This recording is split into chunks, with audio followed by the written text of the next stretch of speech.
Narito ang kumpletong kwento na inangkop sa tagpuan at kulturang Pilipino. Sa maingay at siksikang bus terminal sa Cubao, ibinili ako ng asawa ko ng kape.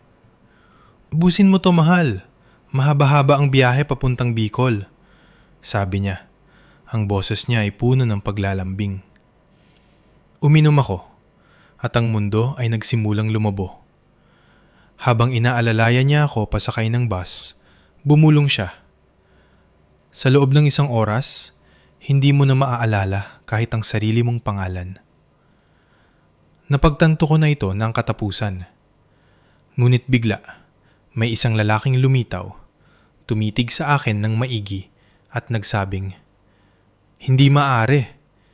Ikaw ba yan pagkatapos ng mahabang panahon? Diyos ko, nanginginig ka. Anong ginawa nila sa'yo?" Pero bago ako magpatuloy, sabihin mo sa akin kung saan ka nakikinig. Gusto kong malaman kung gaano kalayo ang nararating ng kwento ko. Nagising ako ng Sabadong umaga na yon at nakita kong wala na sa kama si Ricardo. Isang bihirang pangyayari. Ang asawa ko, 33 taon kaming kasal, 33 taon na gumigising sa tabi ng parehong lalaki. At nagugulat pa rin ako kapag nauna siyang bumangon sa akin. "Magandang umaga, mahal ko. Handa ka na ba sa biyahe mo?" Kalalabas lang ng nanay ko sa ospital sa probinsya matapos ang pulmonya na halos ikamatay niya. Iminungkahi ni Ricardo na dalawin ko siya. Magpalipas ng ilang araw kasama siya. "Carmela, deserve mo ang pahinga." At totoo naman. 3 butik ang pinamamahalaan ko. 20 empleyado, mga supplier, kliyente, at mga accounts. Minsan nakakalimutan ko na kung paano ako nakarating dito. Mula sa isang maliit na pwesto sa Tiangge sa Divisoria hanggang sa maliit na fashion empire na itinayo ko. Lahat nakapangalan sa akin. Ang mga tindahan, ang kondo sa Makati, ang sasakyan. Si Ricardo ay may negosyo sa pag-aangkat ng alak na sa loob ng 33 taon ay hindi kailanman kumita. Pero ganun naman ang kasal, hindi ba? Binubuhat ninyo ang bigat ng magkasama. O, yun ang akala ko. "Sigurado ka bang ayaw mong mag-eroplano na lang?" Tanong niya habang nag-iimpake ako. "Nandun ka na sa loob ng isang oras." Bumaligtad ang sikmura ko sa isiping iyon. "Alam mong hindi ako sumasakay sa mga yan, Ricardo. Takot ako. Ayos na ang bus. Ilang oras lang naman." Hindi na siya namilit. Hindi naman siya mapilit. Nag-impake ako ng maliit na bag. 3 araw lang naman ako mawawala. At naglagay ng mga komportableng damit. Naglakad-lakad si Ricardo sa kondo. Tumitingin sa rilo niya bawat 5 minuto. "Aalis ang bus ng 10:00. Carmela, kailangan na nating umalis." "Kalma lang, may oras pa ako." "Ang trapik, mahal.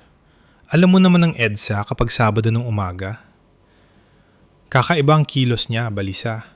Pero inisip ko na lang na nag-aalala siya para sa nanay ko. Habang nagme-makeup ako sa banyo, tumunog ang cellphone ko. Si Angelica, ang anak ko. Kung may isa akong tamang ginawa sa buhay na ito, yon ay ang pagpapalaki sa batang yun. 30 anyos, isang abogado sa family law, at ang best friend ko. Araw-araw kaming nag-uusap. Linggo-linggo kaming nagla-lunch. Siya lang ang taong totoong nakakakilala sa akin. "Hi ma, ayos lang ba ang lahat?" "Ayos lang ang lahat, anak. Naghahanda lang akong pumunta sa probinsya." Oo nga pala. Pupuntahan mo si Lola. Pakihalik na lang ako sa kanya." "Makakarating." Tumigil sandali si Angelica. Alam ko ang katahimikang yon. "Ma, okay ka lang ba talaga?" "Oo naman anak, bakit?" "Iwan ko, may masama akong kutob." Laging ganun si Angelica. Bata pa lang siya, nararamdaman na niya ang mga bagay bago pa mangyari. At hindi niya kailanman nagustuhan ng tatay niya. Nung 16 na anyo siya, umuwi siyang umiiyak. Nakita raw niya ang tatay niya sa mall na may kahawak kamay na ibang babae. Tumanggi akong maniwala. Inaway ko siya. Sinabihan ko siyang gawa-gawa lang niya yun. Hindi na muling binanggit ni Angelica ang tungkol doon. Pero nagbago ang tingin niya. Sa tuwing titingin siya kay Ricardo, may kakaiba sa mga mata niya. Hinala na may halong galit. Napansin ko yun pero nagkunwari akong hindi. Mas madaling baliwalain ang mga sinyales kaysa harapin ang katotohanan. Ayos lang ako anak, huwag kang mag-alala. Sige ma, tawagan mo ako pagdating mo doon. Sige, tatawag ako. Mahal kita. Mahal din kita ma, sobra. Binaba ko ang telepono na may paninikip sa dibdib. Tinapos ko ang pag-aayos at nakita ko si Ricardo sa sala. Hawak ang maleta ko. Handa na? Handa na. Mumiti siya. Isang kakaibang ngiti. Isang ngiti na hindi ko pa nakita noon.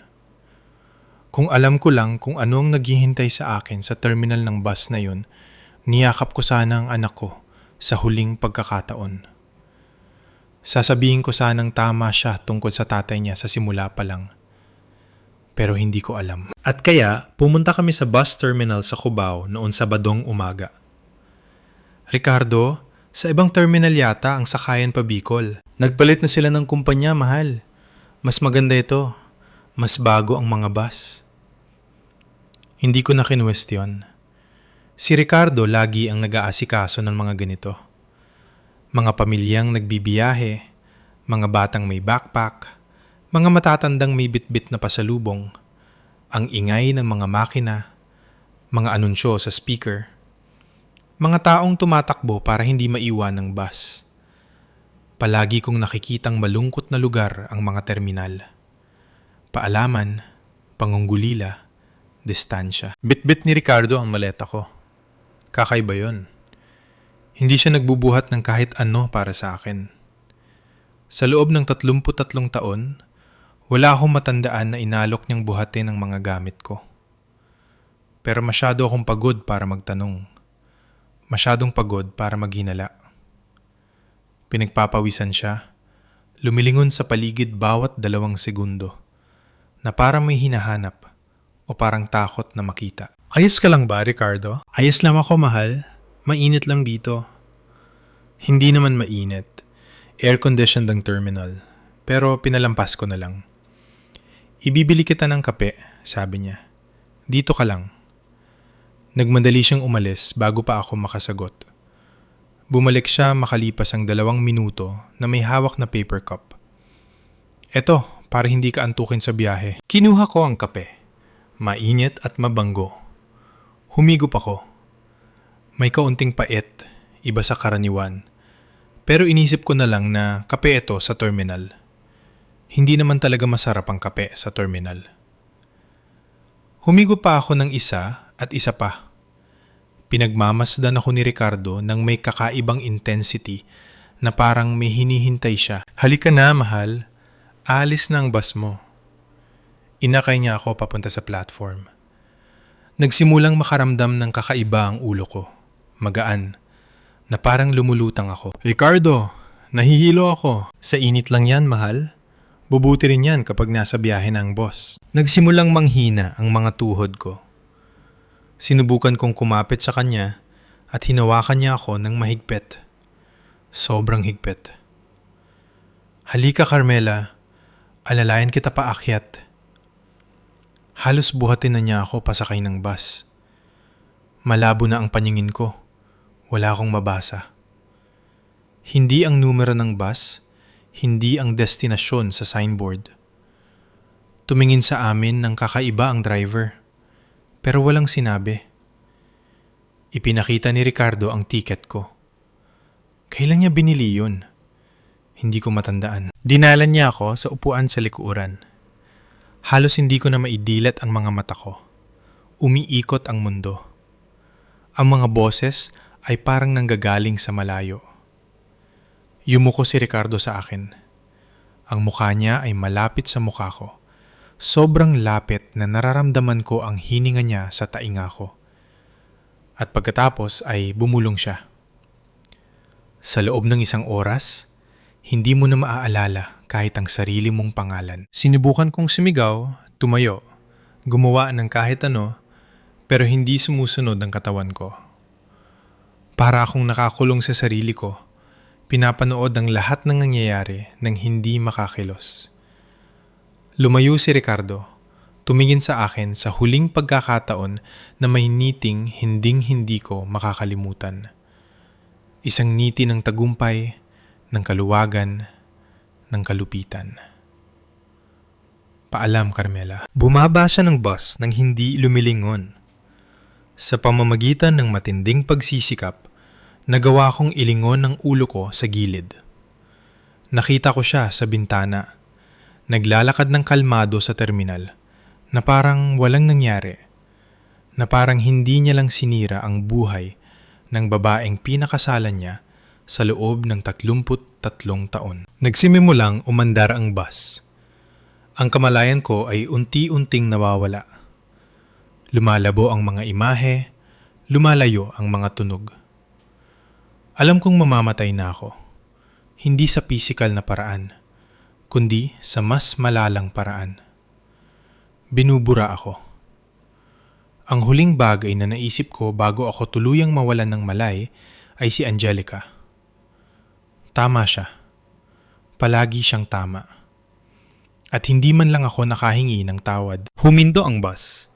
Hindi ko alam kung gaano katagal ang lumipas. Minuto. Oras. Nawala na ng kahulugan ng oras. Nasa estado ako sa pagitan ng gising at tulog, sa pagitan ng buhay at kamatayan. Stopover, kain muna. Sa tingin ko, yun ang inunsyo ng driver. Mandatory break para sa driver. Nagsimulang tumayo ang mga pasahero. Sinubukan kong gawin din yun, pero ayaw sumunod ng katawan ko. Nanginginig ang mga binti ko. Umiikot ang ulo ko. Tumutulo ang pawis sa mukha ko. Isang babaeng nakaupo sa harap ko ang lumingon at sumigaw. May sakit ang ale! Tulungan niyo siya! Mga boses. Napakaraming boses. Mga taong tumatakbo. May sumubok na buhatin ako. Hindi ako makapagsalita. Hindi ko maipaliwanag ang nangyayari. Binuhat nila ako pababa ng bus. Tumama ang sariwang hangin sa mukha ko. Pinaupo nila ako sa isang bench sa labas ng stopover building. Nagtipon ang mga tao sa paligid, tumitingin ng may kuryosidad, pag-aalala, takot. Sumisigaw ang driver. Tumawag kayo ng ambulansya. Mamamatay siya dito. Iyon ang naisip ko. Mamamatay ako sa isang stopover sa probinsya. Nang hindi nalalaman kung bakit ginawa ito ng asawa ko sa akin, nang hindi nakakapagpaalam sa anak ko. At pagkatapos ay nakarinig ako ng boses. Doktor ako. Anong nangyari? Boses ng isang lalaki. Matatag, may otoridad. Boses ng taong alam ang ginagawa niya. Naramdaman ko ang mga kamay sa mukha ko. Matatag, pero banayad. May nag-angat ng talukap ng mata ko. Tumingin sa mga mata ko. Narinig ko siyang naghahalongkat sa bag ko. Hinahanap ang ID ko. At pagkatapos, ang boses ay nagbago mula sa profesional patungo sa pagkagulat. Carmela Prado. Sinububukan kong mag-focus para makita kung sino ang nagsasalita. Isang malabong mukha sa harap ko. Isang lalaki, may uban na ang buhok, moreno ang mga mata. Pamilyar. Sobrang pamilyar. Paolo. Ang boses ko ay lumabas bilang bulong, pero narinig niya. Diyos ko, pagkatapos ng mahabang panahon, anong nangyari sa'yo? Paolo Reyes, ang mahiyain na bata mula sa high school namin sa Quezon City, 40 taon na ang nakakaraan. Payat siya noon, nakasalamin, at laging binubuli. Isang araw, nakita ko ang 3 bully na pinaligiran siya sa hallway. Kinukuha ang baon niya, tinutulak siya sa pader. 15 anyos ako noon at matalas ang dila. Pumagitna ako, minura ko sila. Pinagbantaang isusumbong sa principal. Umalis silang tumatawa, pero hindi na nila muling ginulo si Paolo. Naging magkaibigan kami pagkatapos noon. Matalino siya, nakakatawa, mabait. Tinulungan niya ako sa math. Tinulungan ko siyang hindi mabugbog. Magkasama kami buong high school. May gusto siya sa akin. Alam ko yun.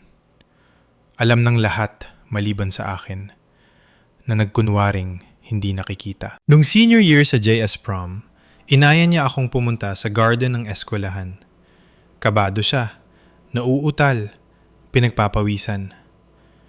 May sasabihin sana siya. Pero bago pa siya makatapos, dumating si Ricardo. Si Ricardo. Ang sikat, ang gwapo, ang lalaking may magandang sasakyan. Carmela, Tara, ihatid na kita. Tumingin ako kay Paolo at sinabing, Sorry Pao, usap tayo mamaya. Walang mamaya. Naging kami ni Ricardo. Nag-aral ng medisina si Paolo sa ibang lugar. Nawalan kami ng komunikasyon sa loob ng 40 taon.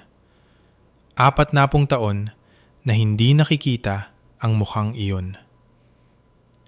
At ngayon, narito siya sa harap ko. Nakatingin sa akin na may halong gulat at pag-aalala. Carmela, kausapin mo ako. May ininom ka ba? Kinain? Sinubukan kong sumagot. Putol-putol ang mga salita. Kape? Ricardo? Kape? Naintindihan ni Paolo. Nakita ko sa mga mata niya. Nakuha niya agad. Ang walang hiya, bulong niya at pagkatapos ay sumigaw. Tumawag kayo ng ambulansya ngayon na. Sabihin niyo acute poisoning. Inihiga niya ako sa sahig ng patagilid. Recovery position yata ang tawag doon. Minonitor niya ang paghinga ko. Pinanatili akong gising. Carmela, lumaban ka. Tumingin ka sa akin. Sinubukan ko. Sinubukan ko gamit ang lahat ng lakas na natitira sa akin. Pero nagdidilim na ang mundo. Gusto niya akong patayin. Alam ko, Carmela, naiintindihan ko. Pero hindi ka mamamatay. Hindi habang narito ako. Wang-wang. Ang pagdating ng ambulansya. Boses ng mga paramedic. Nagbibigay ng utos si Paolo gamit ang otoridad ng isang veteranong doktor. Suspected poisoning gamit ang amnesic sedative. Malamang benzodiazepine o scopolamine. Kailangan ng gastric lavage, activated charcoal, full toxicology panel. Kaano-ano po kayo ng pasyente, sir? Tumingin si Paolo sa akin. Sa babaeng minahal niya 40 taon na ang nakakaraan at hindi kailanman nakalimutan. Kaibigan ako sa loob ng 40 taon. Hinawakan niya ang kamay ko habang isinasakay nila ako sa stretcher. Hindi siya bumitaw kahit isang saglit. Ang huling bagay na nakita ko bago ako nawalan ng malay ay ang mukha niya. Ang batang iniligtas ko 40 taon na ang nakakaraan, ngayon ay inililigtas ako pabalik. Iniligtas ako ni Paolo ng 2 beses sa stopover na yon. Una bilang doktor at pangalawa bilang kaibigan na hindi ko dapat pinakawalan. Idinilat ko ang mga mata ko sa isang puting kisame. Amoy ng disinfectant, tunog ng mga makina, fluorescent lights. Ospital. Buhay ako. Sa isang saglit, wala akong naalala. Hindi ang kape, hindi ang terminal, hindi ang bulong ni Ricardo sa tainga ko. Sa isang saglit, umiral lang ako ng walang nakaraan, walang konteksto, walang sakit. At pagkatapos ay bumalik ang lahat. Parang alon na humampas sa pampang, tumama sa akin ang mga alaala ng buong lakas. Ang mapait na kape, ang nangiinginig na mga tuhod. Sa loob ng 1 oras, hindi mo na maaalala kahit ang sarili mong pangalan. Naalala ko. Naalala ko ang lahat. Lumingon ako sa gilid at nakita ko si Paolo. Nakaupo siya sa isang silya sa tabi ng kama ko. May maitim na bilog sa ilalim ng mga mata at may tubo na ang balbas. Mukhang hindi siya natulog buong gabi. Carmela. Humilig siya palapit, nakahinga ng maluwag. Gising ka na. Salamat sa Diyos, gising ka na. Sinubukan kong magsalita. Pero tuyo ang lalamunan ko. Kumuha si Paolo ng baso ng tubig at inalalayan akong uminom. Dahan-dahang bumaba ang tubig. Malamig. Nakakapagpagaling. Anong oras na? Tanong ko, paos pa ang boses. 9:00 ng umaga ng linggo. Halos 20 oras kang tulog. 20 oras? Isang buong araw ng buhay ko ang nabura ng gamot na inilagay ng asawa ko sa kape ko. Paolo, anong nangyari sa akin? Huminga siya ng malalim, hinawakan ng kamay ko gamit ang 2 kamay niya. Carmela, may sasabihin ako sa iyo at hindi ito madaling pakinggan. Alam ko na. Sinubukan akong patayin ni Ricardo. Hindi eksaktong patayin, mas malala. Mas malala? Ano ang mas malala sa pagpatay? Nagpaliwanag si Paolo. Ang gamot na ginamit ni Ricardo ay isang timpla na dinisenyo para maging sanhi ng permanenteng amnesia. Hindi nito pinapatay ang katawan. Pinapatay nito ang isip. Kung dumating ako sa ospital ng mas huli ng ilang oras, magigising ako ng walang alaala ng kahit ano. Hindi ang pangalan ko, ang buhay ko, ang anak ko. Magiging isa akong walang laman na shell, isang taong walang pagkakakilanlan. Gusto kanyang burahin, Carmela. Hindi patayin, burahin. Nasusuka ako, hindi dahil sa gamot, kundi dahil sa pagtataksil. Pero bakit? Hindi ko maintindihan kung bakit niya gagawin yun. Hindi ko alam, pero aalamin natin. Ipinakita sa akin ni Paolo ang ticket sa bus na nakita nila sa bag ko. Hindi ito pa Bicol gaya ng sinabi ni Ricardo.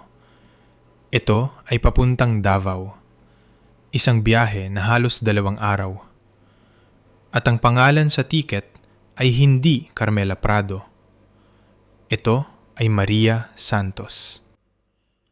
Gusto niyang mawala ka sa isang malayong lugar ng walang alaala, walang pagkakakilanlan? Magiging Jane Doe ka, isang taong walang nakaraan, at makukuha niya ang lahat. Makukuha ang lahat. Ang mga tindahan, ang kondo, ang sasakyan, lahat ng itinayo ko sa loob ng maraming dekada ng pagsisikap. 33 taon, bulong ko. 33 taon kaming kasal.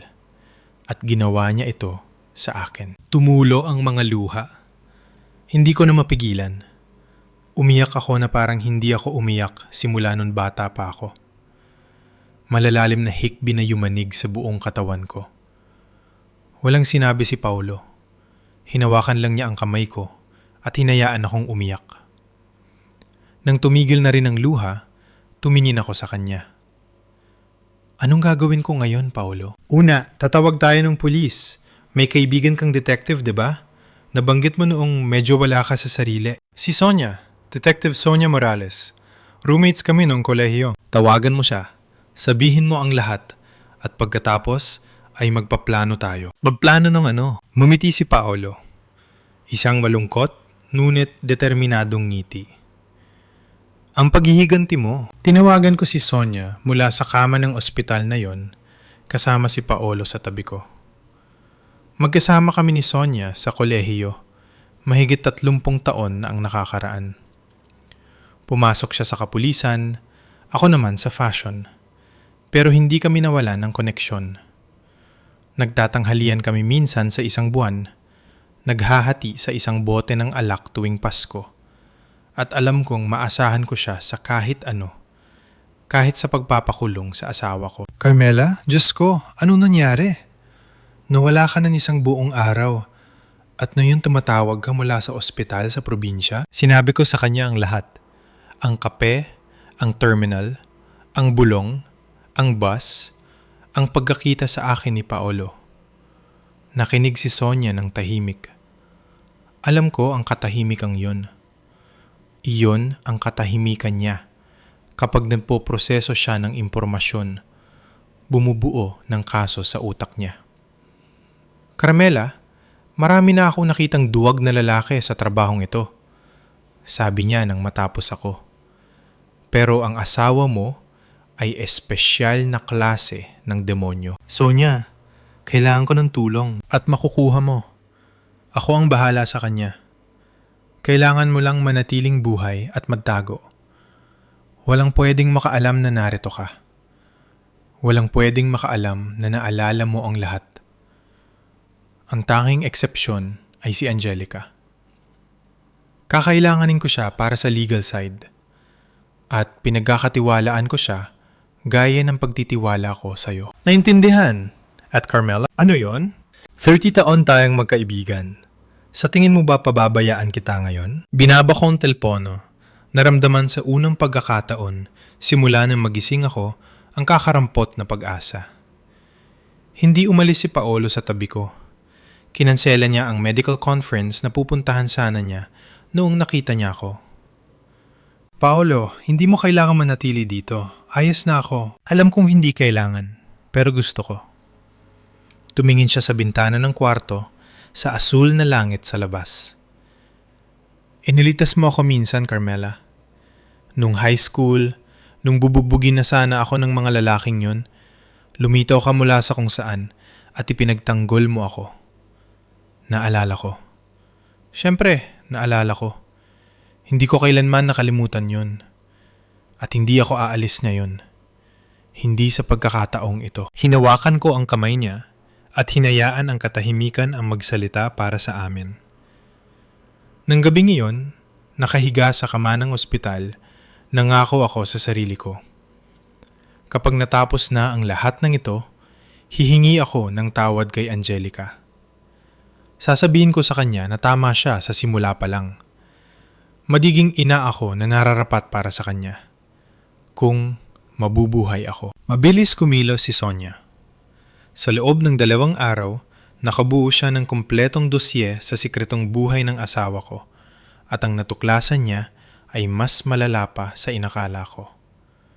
Ang negosyo sa alak ay nalugi na 2 taon na ang nakakaraan. Itinago ito ni Ricardo sa akin. Nagpapanggap na pumapasok sa trabaho tuwing umaga, gayong ang totoo ay ginugugol niya ang araw sa kung saan-saan. Pero hindi lang yon. May mga utang si Ricardo. Malalaking utang. 50 milyong piso sa isang loan shark na konektado sa sindikato. Namuhunan siya sa isang illegal na scheme na pumalpak at ngayon ay pinagbabantaan ng buhay niya. At para makumpleto ang kwento, may kabit siya. Si Jessica, 32 anyos, personal trainer, blonde ang buhok, mahahaba ang kuko, masisikip ang damit. Ipinakita sa akin ni Sonia ang mga litrato. Silang dalawa sa motel, magkahawak kamay sa mall, kumakain sa mamahaling restaurant. 2 taong relasyon. 2 taon ng kasinungalingan. Ang mga text sa pagitan nila ay nagsisiwalat, sabi ni Sonia. Puno ng pandidiri ang boses. Binasa niya ang ilan sa mga ito.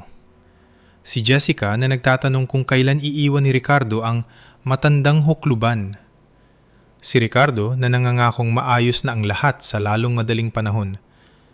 Si Jessica na humihingi ng mga regalo, biyahe, luho na binabayaran ni Ricardo gamit ang perang akala ko ay napupunta sa kumpanya niya. Alam ba niya ang tungkol sa mga utang? Alam niya at nanatili pa rin siya sa kanya. Iniisip na kapag nawala ka, mapapasa kanya ang lahat. Nawala? Ang ganda naman ng terminong ginamit para sa sinubukan niyang gawin sa akin. Tumango si Sonia. Nakuha rin niya ang pagamin mula sa pharmacist na nagbenta kay Ricardo ng gamot. 750,000 piso para sa isang timpla na dapat ay gagawin akong gulay na naglalakad. Nasa atin din ang CCTV footage mula sa terminal, patuloy niya. Si Ricardo na naglalagay ng pulbo sa kape, binubuhat ka pasakay ng bus, umaalis nang hindi lumilingon. Nasa tape ang lahat. Dapat ay umiiyak ako. Dapat ay wasak na wasak ako. Pero sobra na ang iniyak ko sa nakalipas na 48 oras, kaya wala nang luhang natitira. Galit na lang ang meron ako. Isang malamig at kalkuladong galit na nagliliyab sa dibdib ko na parang baga. So, ano na ngayon? Tanong ko. Ngumiti si Sonia, isang ngiti ng Maninila. Ngayon, maghihintay tayo. Nanggain ng petisyon si Ricardo sa korte para makuha ang access sa bank accounts mo. Sinasabi niyang nawawala ka at kailangan niyang pera para pundohan ang paghahanap. Ang paghahanap, nakakatawa, napaka-ironic. Ang hearing ay sa loob ng 5 araw at sisipot ka dun ng buhay, may alaala at dala ang lahat ng ebidensyang ito. Ang mukha niya ay magiging priceless. Akala niya perfectong krimen, sabi ko. Nakalimutan niya ang best friend mo ay detective. Pagtatapos ni Sonia. Tumawa kaming dalawa. Isang mapait at walang saya na tawa, pero tawa pa rin. Masarap sa pakiramdam na may kakampi. Umalis si Sonia ng gabing yon, nangakong babalik sa loob ng 2 araw na may karagdagang impormasyon. Nanatili si Paolo sa tabi ko gaya ng ginawa niya mula sa simula. Dapat magpahinga ka na, sabi ko sa kanya. Hindi ka pa natutulog ng maayos sa loob ng 3 araw. Matutulog ako kapag ligtas ka na. Tumingin ako sa kanya, sa lalaking naging mabait, dedikado, tapat. Lahat ng bagay na hindi naging si Ricardo. Naupo kami sa katahimikan, pero magandang katahimikan yon. Katahimikang puno ng mga bagay na hindi masabi, pero balang araw ay masasabi rin. Kinabukasan ng umaga, tumawag si Sonia na may urgent na balita. Carmela, tumawag ang asawa mo sa ospital. Nanigas ang dugo ko. Alam ba niyang nandito ako? Hindi. Tumatawag siya sa mga ospital sa ruta ng bus. Naghahanap ng babaeng nasa 50 taong gulang na walang ID. Muntik nang sabihin ng receptionist na naka-admit ka. Muntik na. Dumating ako ilang segundo bago niya masabi. Inilagay na kita sa ilalim ng proteksyon ng pulisya. Walang impormasyon tungkol sa'yo ang pwedeng ilabas kahit kanino. Nakahinga ako ng maluwag, pero pumasok na ang paranoia.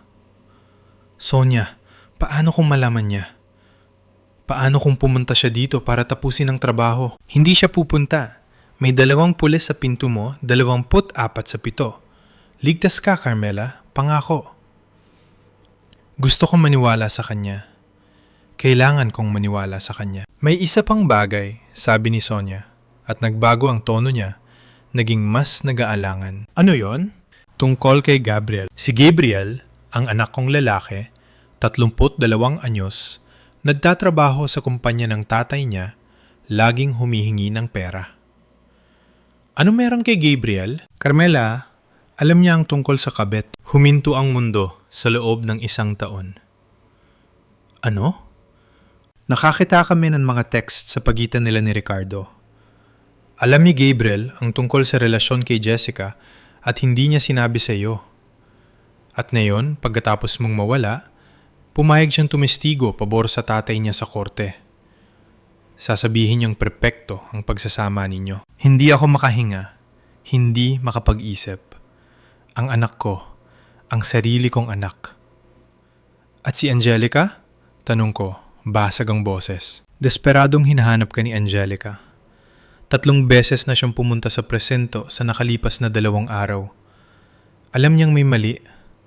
Siyempre, alam niya. Laging alam ni Angelica. Binaba ko ang telpono at tumitig sa kisame. Nasa tabi ko si Paolo, pero wala siyang sinabi. Ano bang masasabi niya? Muntik na akong mahanap ni Ricardo. Pero kumampi ang swerte sa kabila at ang anak ko, ang sarili kong anak, alam ang lahat at hindi nagsabi sa akin. Hindi ako nakatulog ng gabing yon. Nakahiga akong nakatitig sa kisame, pinoproseso ang sinabi ni Sonia. Alam ng anak ko. Sa loob ng mahigit 1 taon, alam ni Gabriel na may kabit ang tatay niya at pinili niyang wag sabihin sa akin. Bakit? Sinubukan kong alalahanin ang paglaki ng dalawa kong anak. Sinubukan kong intindihin kung saan ako nagkamali.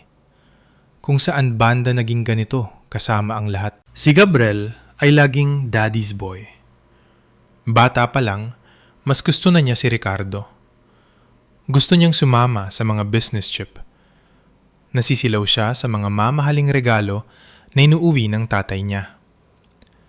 Inuulit niya ang mga sinasabi ni Ricardo na parang mga salita ng Diyos. Akala ko sweet yun. Isang batang humahanga sa tatay niya. Anong masama doon? Lahat. Lahat ay mali. Malamang dinala ni Ricardo si Gabriel sa mga meeting na talagang pakikipagkita pala sa kabit. Binigyan siya ng pera para manahimik, para hindi magtanong, para maging kasabwat. At tinanggap ni Gabriel. Tinanggap dahil mas madali. Dahil maganda ang pera. Dahil hindi niya natutunan ang pagkakaiba ng tama at mali. Kasalanan ko rin.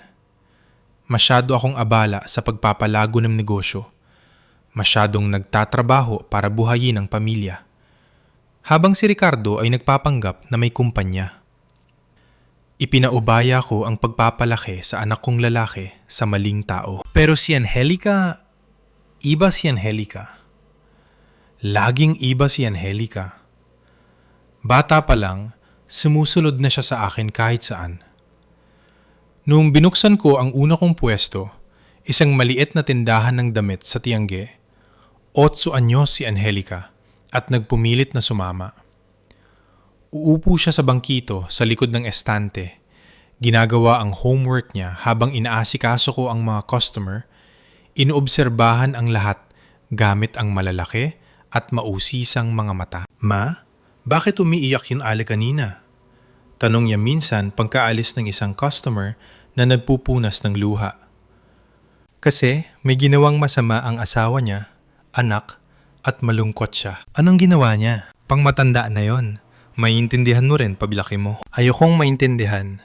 Gusto ko siyang tulungan. Sa edad na 12, nagsimulang tumulong si Angelica sa inventaryo. Tinitignan niya ang mga piraso. Inaayos ayon sa size. Inililista ang mga kulang. May natural siyang kalento sa numero at kahangahangang memorya. Ma, kulang tayo ng 3 blue tops na medium. At nagpadala ang supplier ng kulang na 2 palda kaysa sa in-order natin. Paano mo nalaman yon, anak? Binilang ko. Pagdating ng 15, nag-aasikaso na siya ng mga customer. Mahal siya ng mga babae. May banayad siyang paraan ng pakikinig, ng pagpaparamdam sa tao na espesyal sila. At naririnig niya ang mga kwento. Kwento ng mga malulungkot na pagsasama, ng pagtataksil, ng mga babaeng ibinigay ang lahat para sa pamilya at nakatanggap ng kawalan ng utang na loob bilang kapalit. Ma, paglaki ko, gusto kong maging abogado sa family law. Bakit anak? Kasi gusto kong tulungan ng mga babaeng ito. Gusto kong bigyan sila ng hustisya. Niyakap ko ang anak ko noong araw na yon, sobrang proud. Hindi ko alam na balang araw, ako ang magiging isa sa mga babaeng iyon. Nung 16 siya, lumapit si Angelica para sabihing nakita niya ang tatay niya na may kasamang ibang babae at hindi ako naniwala. Tinawag ko siyang sinungaling. Sinabihan ko siyang gawa-gawa lang niya dahil hindi niya gusto ang tatay niya. Hindi na muling binanggit ni Angelica ang tungkol doon, pero nagbago ang tingin niya. Lumayo siya kay Ricardo, sinimulang iwasan ito. Nagsasalita lang kapag kailangan. At ako, bulag at duwag, nagkunwaring hindi napapansin. Nung 18, pumasok siya sa kolehiyo para mag-aral ng abogasya. Sa 23, pumasa siya sa bar exam. Sa pangalawang subok, matapos ang unang kabiguan na dumurog sa kanya, naalala ko ang tawag niya na umiiyak. Sinasabing bigo siya. Angelica, makinig ka sa akin. Bumangon ka, pagpagin mo ang sarili mo at sumubok ulit. Yan ang ginagawa natin. Yan ang lagi kong ginagawa. Bumangon siya, pinagpag ang sarili, sumubok ulit, at pumasa. Sa edad na 30, si Angelica ay isang respetadong abogado na espesyalista sa domestic violence cases at magulong hiwalayan. Ipinagtatanggol niya ang mga babaeng gaya ng mga customer sa tindahan ko, mga babaeng niloko, iniwan, ipinahiya, at magaling siya doon. Araw-araw kaming nag-uusap, nagla-lunch linggo-linggo. Siya ang best friend ko, ang hingahan ko, ang tanging tao na totoong nakakakilala sa akin. Kapag malungkot ako, alam na niya bago pa ako magsalita. Kapag masaya ako, nagdiriwang siya kasama ko. Ma, ikaw ang hero ko, sabi niya minsan habang nagla-lunch kami ng linggo. Itinayo mo ang lahat ng ito mula sa wala. Nagsimulang magbenta ng damit sa Tiangge at ngayon may 3 butik ka na. Gusto kong maging katulad mo paglaki ko. Balaki ka na anak at mas magaling ka pa sa akin. Imposible. Nakahiga sa kama ng ospital na iniisip ang 2 kong anak. Sa wakas ay naintindihan ko ang pagkakaiba nila. Pinili ni Gabriel ang pera. Pinili ako ni Angelica.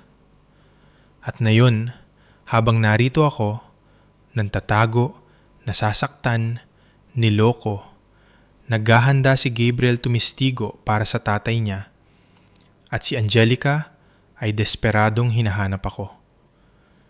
Kailangan ko siyang makausap. Kailangan kong sabihin sa kanya ang totoo. Inautorisahan ni Sonia ang tawag.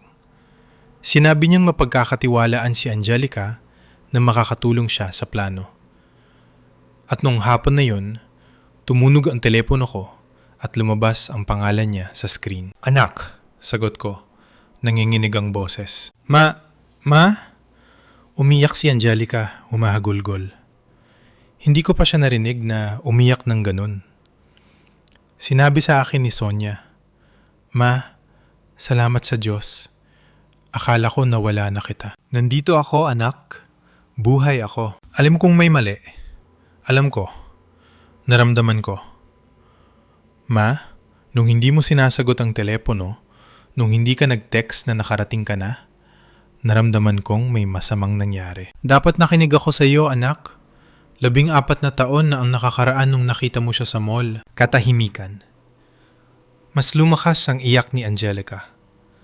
Naalala mo pa yon? Hindi ko kailanman nakalimutan, Angelica. Ayaw ko lang maniwala noon. At humihingi ako ng tawad.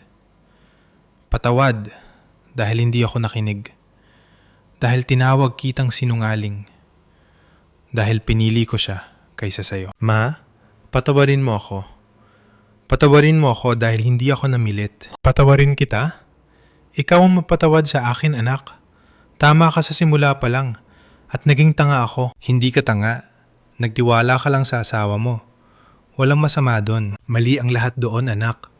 At muntik ko ng pagbayaran gamit ang buhay ko. Gusto nung pumunta ni Angelica sa ospital noon din. Sumakay ng kotse at bumiyahe papuntang probinsya. Yakapin ako. Protektahan ako. Huwag muna, anak. May plano si Sonia. May hearing sa loob ng 5 araw. Kailangan kong sumipot doon ng buhay dala ang lahat ng ebidensya. Anong hearing? Ipinaliwanag ko. Si Ricardo na humihingi ng access sa mga accounts ko. Sinasabing nawawala ako. Nag-aastang nag-aalalang asawa. Pupunta ako doon, sabi ni Angelica. Ang boses niya ay nagbago mula sa pagiging iyakin patungo sa pagiging determinado.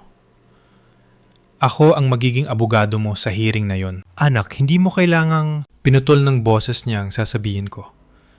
Matatag. Walang puwang para sa diskusyon. Tinuruan mo akong maging matapang. Tinuruan mo akong lumaban. Sinabi mo sa akin na bumangon, pagpagin ang sarili, at sumubok ulit.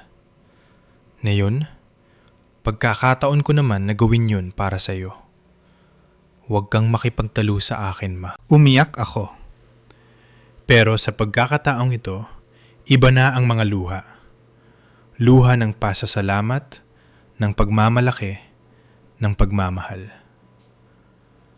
Anong ginawa ko para deserve ko ang anak na katulad mo? Pinalaki mo ako. Iyon ang ginawa mo. Dumating si Sonia sa ospital 2 araw bago ang hearing. Dala niya ang lahat.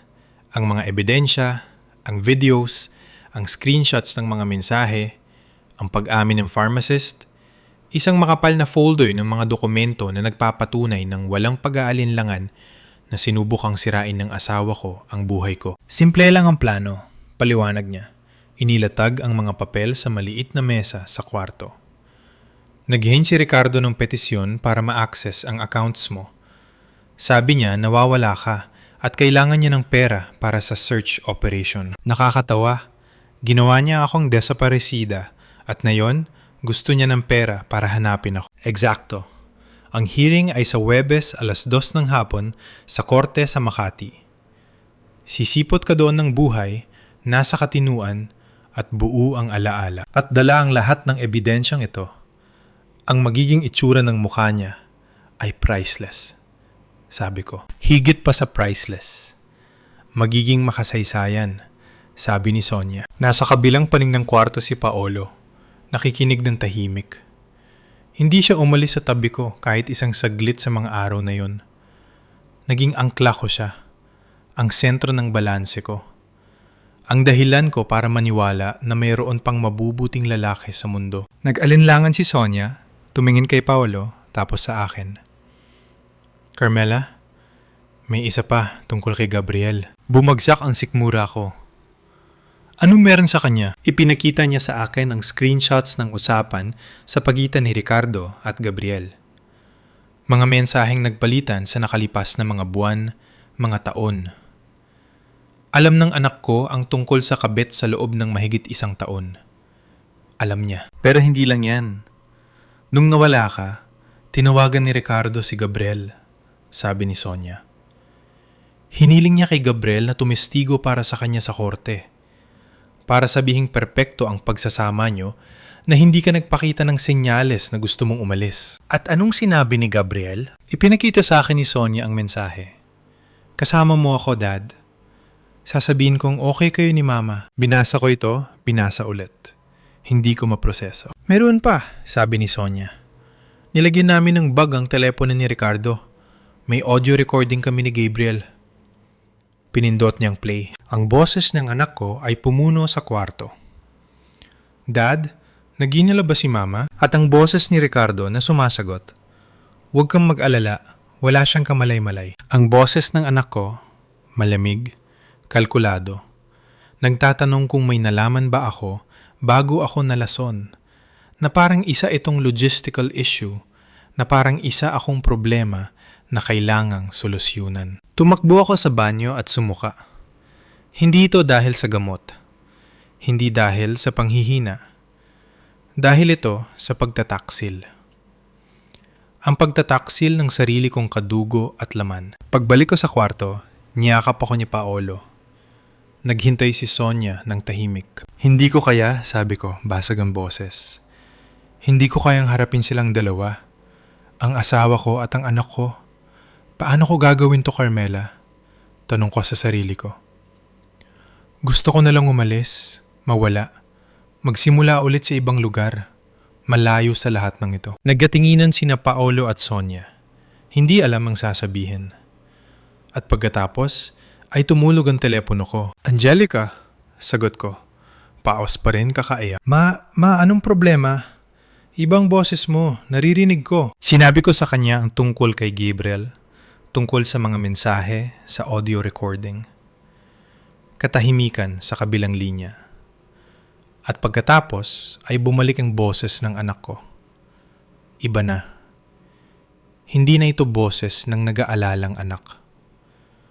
Boses na ito ng isang mandirigma. Ma, makinig ka sa akin. Anak, hindi ko kaya mo. Ang lakas sa boses niya ay nagpahinto sa akin. Gumugol ako ng 14 na taon na alam kong walang kwekwenta ang tatay mo. 14 na taon na tinatawag na sinungaling. Madrama? 14 na taon na pinapanood kitang ipagtanggol siya habang ako nananahimik lang. Wala akong sinabi. Ano bang masasabi ko? At alam mo kung bakit hindi ako sumuko sa'yo? Dahil hindi ka kailanman sumuko sa akin nung bumagsak ako sa bar exam sa unang pagkakataon. Naalala mo ang sinabi mo sa akin? Bumangon ka, pagpagin mo ang sarili mo, at sumubok ulit. Eksakto. At bumangon ako, at sumubok ako, at pumasa ako dahil sa'yo. Katahimikan. Kaya ngayon, ako naman ang magsasabi sa'yo. Bumangon ka ma, pagpagin mo ang sarili mo at pumunta ka sa korte na yon at durugin mo silang dalawa. Nagsimimula akong umiyak ulit. Pero iba na ang mga luha. Nakatayo ka ng imperyo mula sa pagbebenta ng damit sa Tiangge. Pinalaki mo ang dalawang anak na halos ikaw lang mag-isa habang ang tatay ay nagpapanggap na nagtatrabaho.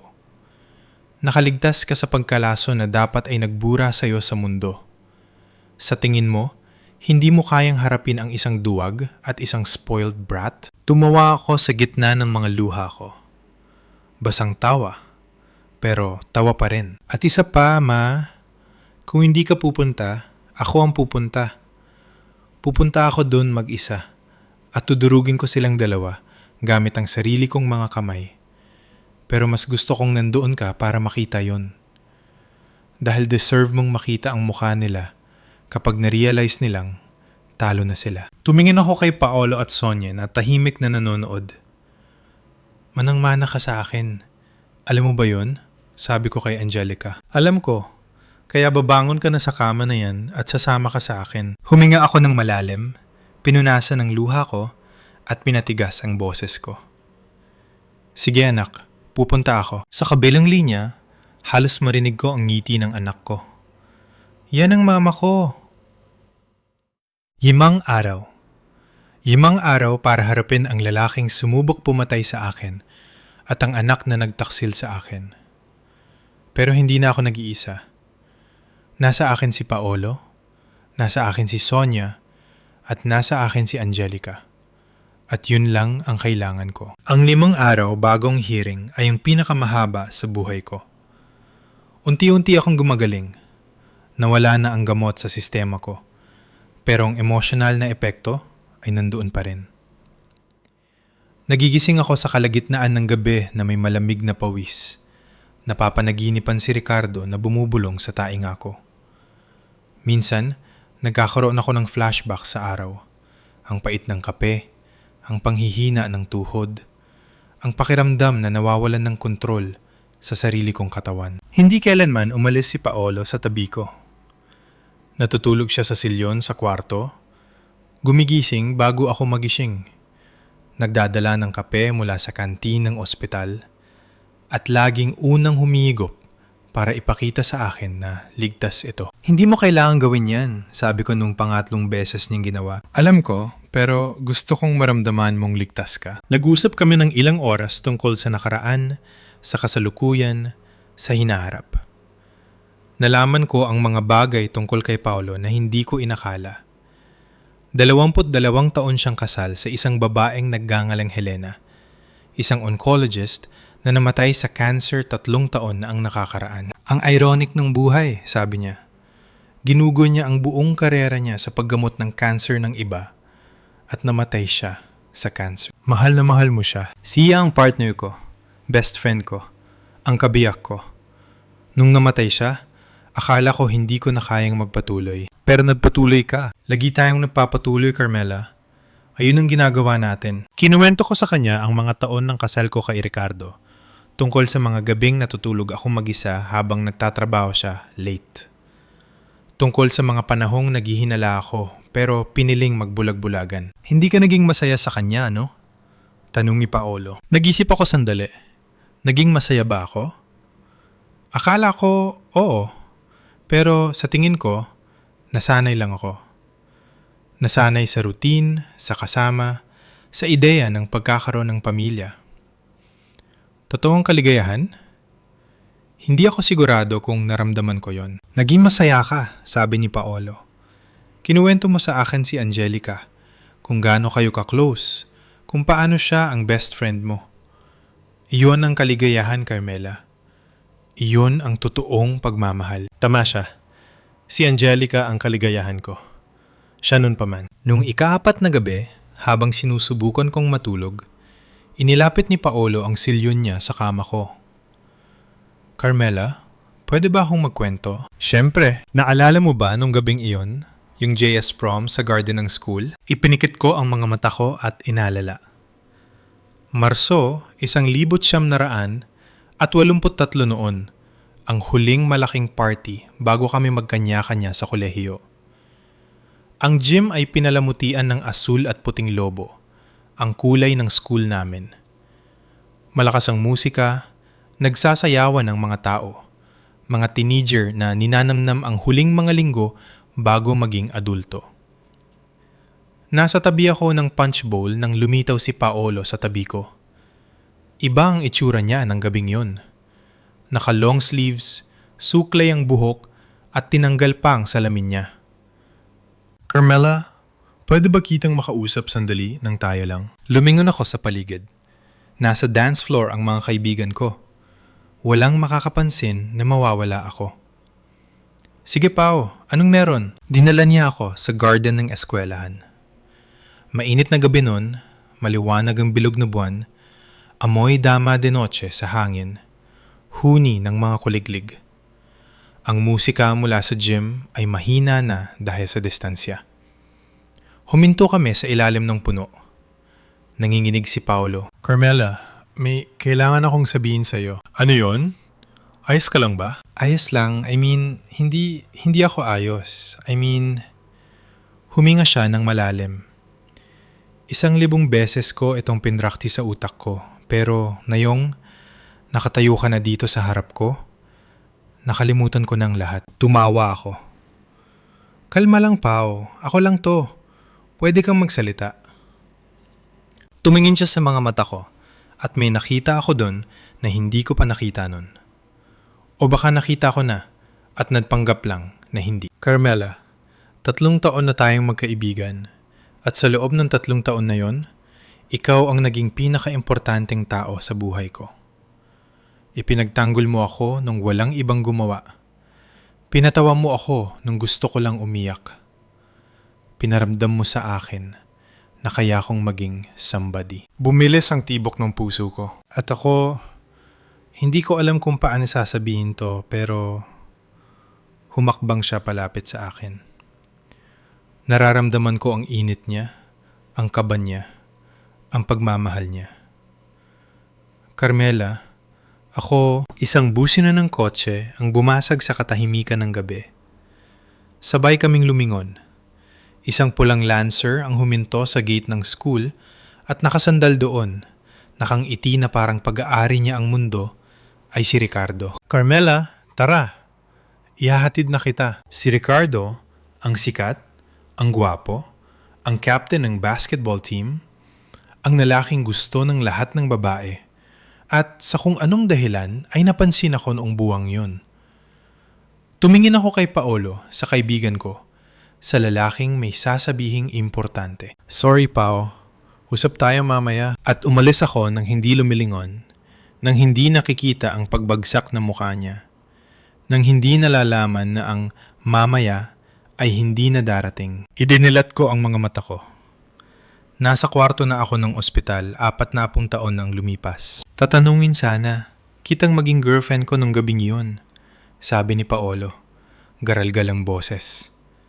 Sasabihin ko sana sa'yo na mahal na kita simula nung 14 na anyos ako.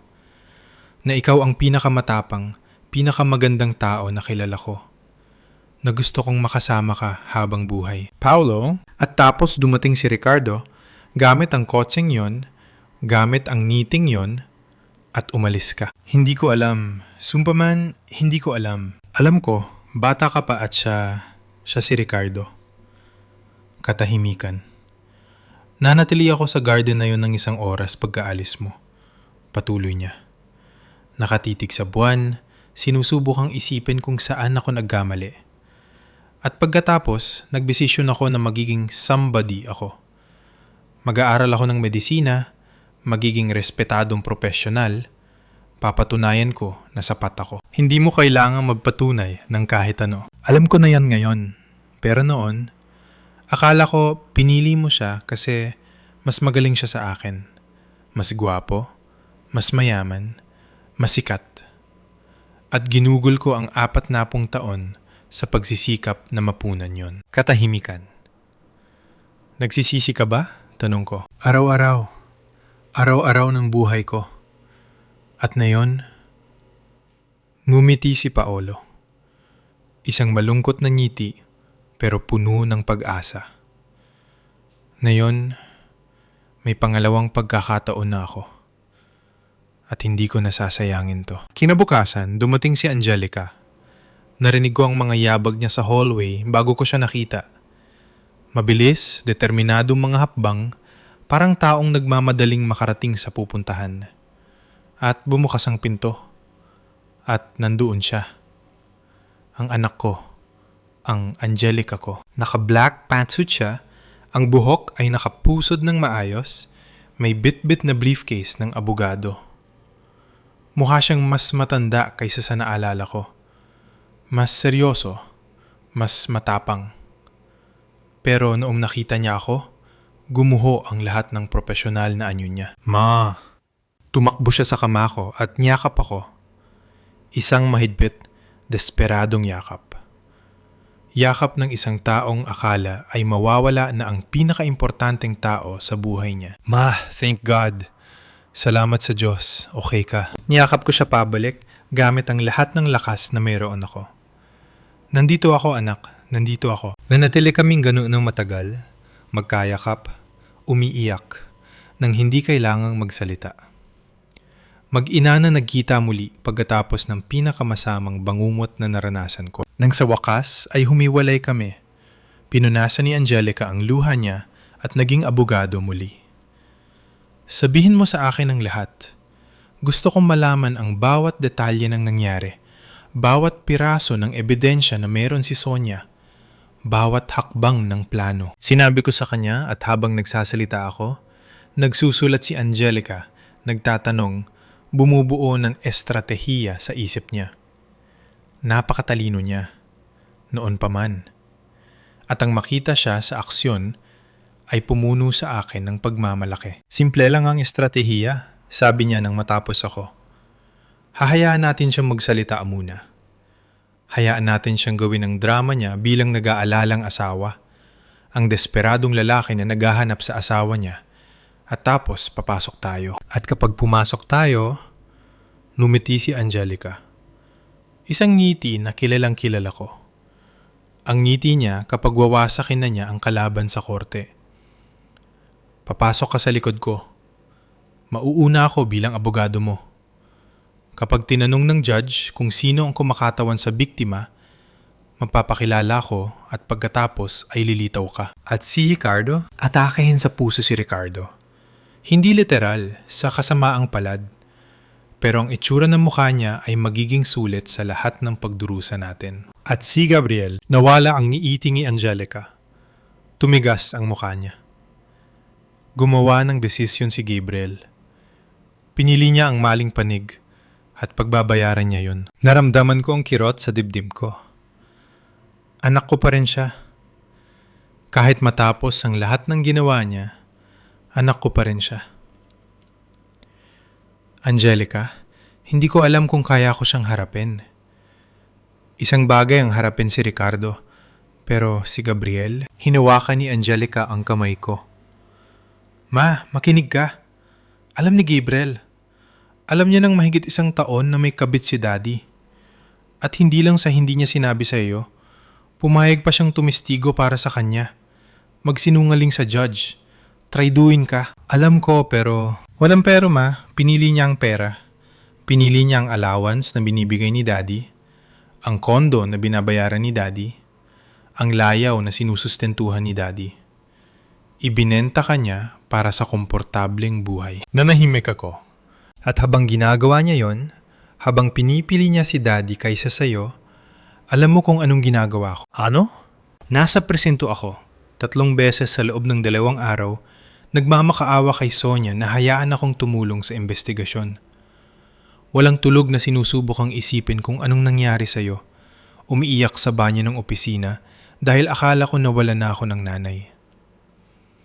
Puno ng luha ang mga mata ni Angelica pero nanatiling matatag ang boses niya. Lagi akong nasa panig mo, Ma. Lagi. Simula noong 16 na anyos ako, nung sinubukan kong sabihin sa iyo ang tungkol kay Daddy at hindi ka naniwala sa akin. Kahit ganun, hindi ako sumuko. Hindi kita iniwan.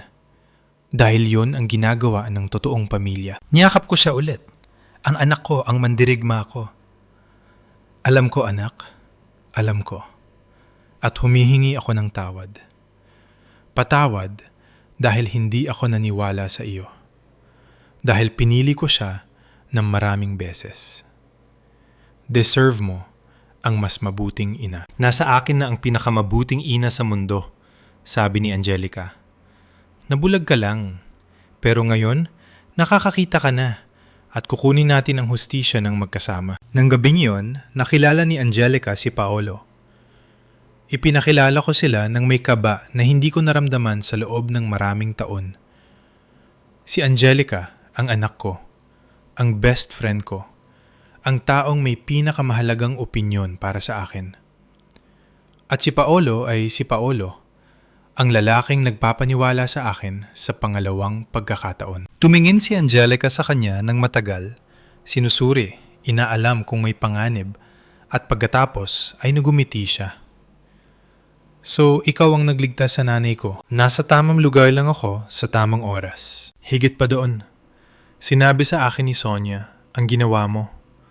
Kinansela mo ang conference mo. Nanatili ka sa ospital sa mga araw na ito. Inalagaan mo siya na parang huminto siya. Na parang importante siya. Importante siya, sabi ni Paolo. Simulat sa pool. Tumingin sa akin si Angelica. Nakita ko sa mga mata niya ang parehong bagay na nakikita niya sa mga mata ni Paolo. Ma, gusto ko siya, sabi niya, diretsahan gaya ng lagi. Tumitingin siya sa iyo sa tamang paraan. Tamang paraan? Ang paraan na hindi kailanman ginawa ni Daddy. Hindi ko alam ang sasabihin, kaya wala akong sinabi. Ngumiti lang ako. Nang gabing yun, habang sinusubukan kong matulog, pumasok si Angelica sa kwarto ko. Ma, gising ka pa? Oo, anak. Bakit? Umupo siya sa gilid ng kama ko, gaya ng ginagawa niya nung bata pa siya at binabangungot. Gusto kong sabihin sa iyo ang isang bagay tungkol kay Gabriel. Bumangon ako, nag-aalala. Ano yon? Mga 6 na buwan na ang nakakaraan, nakita ko siya sa isang restaurant. Hindi kami masyadong nag-uusap, alam mo naman, pero mag-isa siya. Kaya nagdesisyon akong tabihan siya. At huminga ng malalim si Angelica na parang inaalala ang eksena. Nag-usap kami tungkol sa buhay, sa trabaho, sa pamilya. At sa isang punto, napansin kong kakaiba ang kilos niya.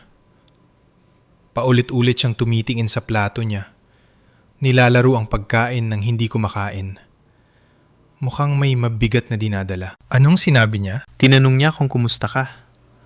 Tinanong kung tuloy pa rin ang weekly lunch natin. Kung mukha ka bang masaya. Kakaibang mga tanong para sa taong parang walang pakialam. Bumilis ang tibok ng puso ko. At tapos may sinabi siya na hindi ko nakalimutan. Sabi niya, Angelica, minsan tinitignan ko si Mama at pakiramdam ko dapat may ginawa pa tayo. Protektahan siya ng higit pa. Magsalita pa. Magsalalita tungkol saan? Yan mismo ang tinanong ko. At nanahimik siya ng matagal, nilalaro ang baso niya, iniiwasan ang tingin ko.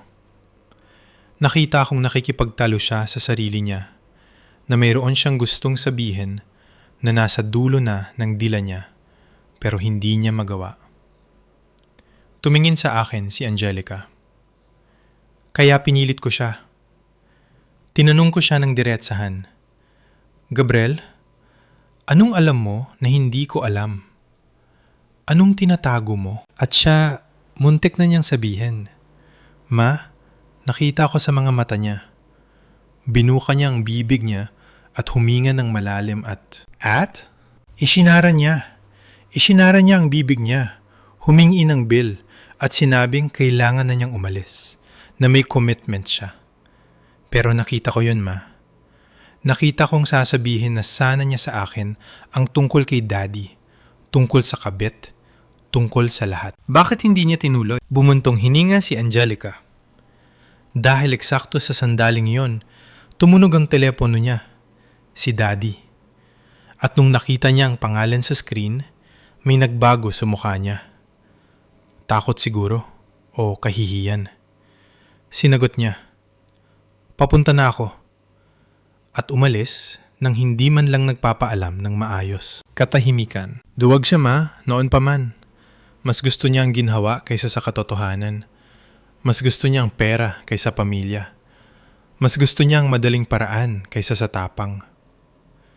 Noong araw na yon sa restaurant, may pagkakataon siyang gawin ang tama at pinili niyang huwag gawin. Sa tingin mo nagsisisi siya? Sa tingin ko, magsisisi siya bukas kapag nakita kanyang pumasok sa korte na yon. Magsisisi siya habang buhay. Katahimikan. Ma, alam kong mahirap. Anak mo siya. Dinala mo siya sa sinapupunan mo. Pinasuso mo siya. Pinalaki mo siya. Pero gumawa siya ng desisyon. At ngayon, kailangan niyang mabuhay kasama ang mga kahihinatnan ng desisyong yon. Alam ko, anak. Alam ko. Niyakap ako ni Angelica. Pwede kang umiyak, Ma. Nandito ako. Para saan pa ang mga anak na babae? At umiyak ako. Iniyakan ko ang 33 taon na nawala. Ang asawang nantaksil sa akin, ang anak na nag-iwan sa akin. Iniyakan ko ang sandali sa restaurant kung saan pwede sana akong iligtas ni Gabriel at pinili niyang huwag gawin. Iniyakan ko ang babaeng ako bago sumakay sa bus na yon at ang babaeng kailangan kong maging pagkatapos. Hinawakan ni Angelica ang kamay ko buong gabi at kinabukasan ng umaga, handa na ako. Handa nang harapin ang nakaraan ko. Handa nang bawiin ang hinaharap ko. Handa nang durugin ang mga lalaking sumubok sumira sa akin. Ang family court sa Makati ay abala noong Huwebes na yon. Mga abogadong naka-Amerikana na nagmamadali sa mga hallway. Mga pamilyang naghihintay ng hearing. Mga clerk na may bitbit na tambak na files. Ang tunog ng takong sa marmol na sahig, ng mga boses na umaalingaw-ngaw sa matataas na pader, ng mga buhay na dinedesisyunan sa likod ng mga saradong pinto. Nasa kotse ako na nakaparada sa labas, kasama sina Angelica at Paolo. Nauna na si Sonia para ihanda ang paligid. Ang hearing ay naka-schedule ng 2:00 ng hapon. 1:45 ng hapon na. Ma, anong pakiramdam mo? Tumingin ako kay Angelica. Ang anak ko ay mukhang hindi matitinag. Black pantsuit, nakapusod ang buhok, banayad na makeup. Mukha siyang abogado sa pelikula. Mukha siyang taong alam na alam ang ginagawa niya. Kinakabahan, inamin ko. Sobrang kinakabahan. Normal lang yan, pero hindi mo kailangan matakot. Nasa tabi mo ako sa lahat ng oras. Hinawakan ni Paolo ang kamay ko. Carmela, nalagpasan mo na ang pinakamasama. Nagising ka sa ospital na yun, dahil dapat nakalimutan mo na ang lahat. Narito ka, buhay, nasa katinuan, handang lumaban. Panalo na yon. Huminga ako ng malalim. Tama sila. Nakaligtas ako. At ngayon, kukunin ko ang hustisya. Tara na, sabi ko. Pumasok kami sa korte sa side entrance. Inayos ni Sonia ang discreet entrance para hindi ako makita ni Ricardo ng maaga. Umakyat kami ng 2 palapag sa walang taong hallway at huminto sa harap ng pinto na may numerong 7. Ito na yon, sabi ni Sonia na naghihintay sa amin. Nagsimula na ang hearing. Nasa loob na si Ricardo. Ginagawa ang drama niya. Nandun din ba si Gabriel? Tanong ko. Nakaupo sa tabi ng tatay niya, handang tumistigo. Nanikip ang sikmura ko, pero nilunok ko ang takot. Si Jessica? Nag-alinlangan si Sonia. Hindi ko alam. Wala siya sa witness list. Sige, gawin na natin to. Inayos ni Angelica ang jacket ng suit niya, kinuha ang briefcase, at pumwesto sa harap ko. Ma, pagpasok ko, bilang ka hanggang 10 at saka ka sumunod. Huwag kang titingin kay Ricardo. Huwag kang titingin kay Gabriel. Tumingin ka lang sa akin. Gagabayan kita. Naintindihan. At gumiti si Angelica. Isang mabangis na ngiti. I-enjoy mo ang bawat segundo. Binuksan niya ang pinto at pumasok. Bumilang ako hanggang 10. 1, 2, 3, 4, 5, 6, 7, 8, 9, 10. At pumasok ako. Ang courtroom ay mas maliit kaysa sa inakala ko. Isang malaking mesa sa gitna kung saan nakaupo ang judge. Sa kaliwa, si Ricardo at ang abogado niya. Sa kanan, isang bakanteng silya, ang silya ng biktima. Si Gabriel ay nakaupo sa likod ng tatay niya sa hilera ng mga silya para sa mga witness. Pagpasok ko, huminto ang mundo. Nasa kalagitnaan ng pangungusap si Ricardo. May sinasabi siya tungkol sa kung gaano siya kadesperadong mahanap ang asawa niya. Tungkol sa kung paano niya kailangan ng pera para ituloy ang paghahanap. Ang boses niya ay kapani-paniwala, puno ng pekeng emosyon. At pagkatapos ay nakita niya ako. Nawala ang kulay sa mukha niya. Nanlaki ang mga mata niya. Bumuka at sumara ang bibig niya nang walang lumalabas na tunog. Mukha siyang isdang naalis sa tubig. Naghahabol ng hininga. Carmela, ang boses niya ay lumabas bilang isang garalgal na bulong. Hindi ako sumagot. Hindi ako tumingin sa kanya. Tumingin ako kay Angelica gaya ng sabi niya. Lumapit si Angelica sa mesa ng judge nang may kumpiyansa ng isang taong ginagawa na ito ng maraming taon. Your Honor, ang pangalan ko ay Attorney Angelica Prado. Ako ay isang abogado, Roll of Attorneys number 287,451 at kinakatawan ko ang biktima sa kasong ito. Ang judge, isang lalaking nasa 60s na may mukhang parang nakita na ang lahat, ay tumingin sa akin ng may kuryosidad. Biktima? Sinong biktima? Narito tayo para dinggin ang petisyon para sa access sa bank accounts ng isang nawawalang tao. With all due respect, Your Honor, ang tao ay hindi nawawala. Siya ay narito mismo sa harap ninyo. Carmela Prado, ang aking ina at ang aking kliyente. Tumingin ang judge mula kay Angelica papunta sa akin. Mula sa akin papunta kay Ricardo. Mr. Prado, sinabi ninyong nawawala ang asawa ninyo. Hindi makapagsalita si Ricardo. Nasa shock siya. Sinubukan ng abogado niyang sumingit. Your Honor, malinaw na may hindi pagkakaunawaan dito. Walang hindi pagkakaunawaan, putol ni Angelica. Merong attempted murder, poisoning, identity fraud at tangkang pagnanakaw ng assets. At meron akong ebidensya ng lahat ng yon. Umugong ang bulungan sa kwarto. Pinalo ng judge ang gavel niya. Katahimikan!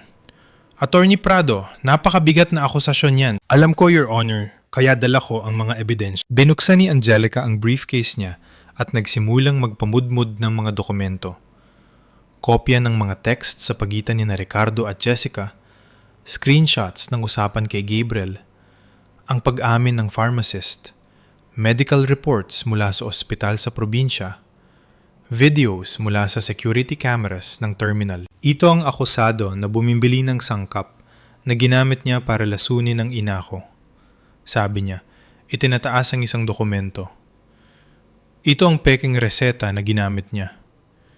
Ito ang toxicology report na nagpapakita ng antas ng gamot sa dugo niya.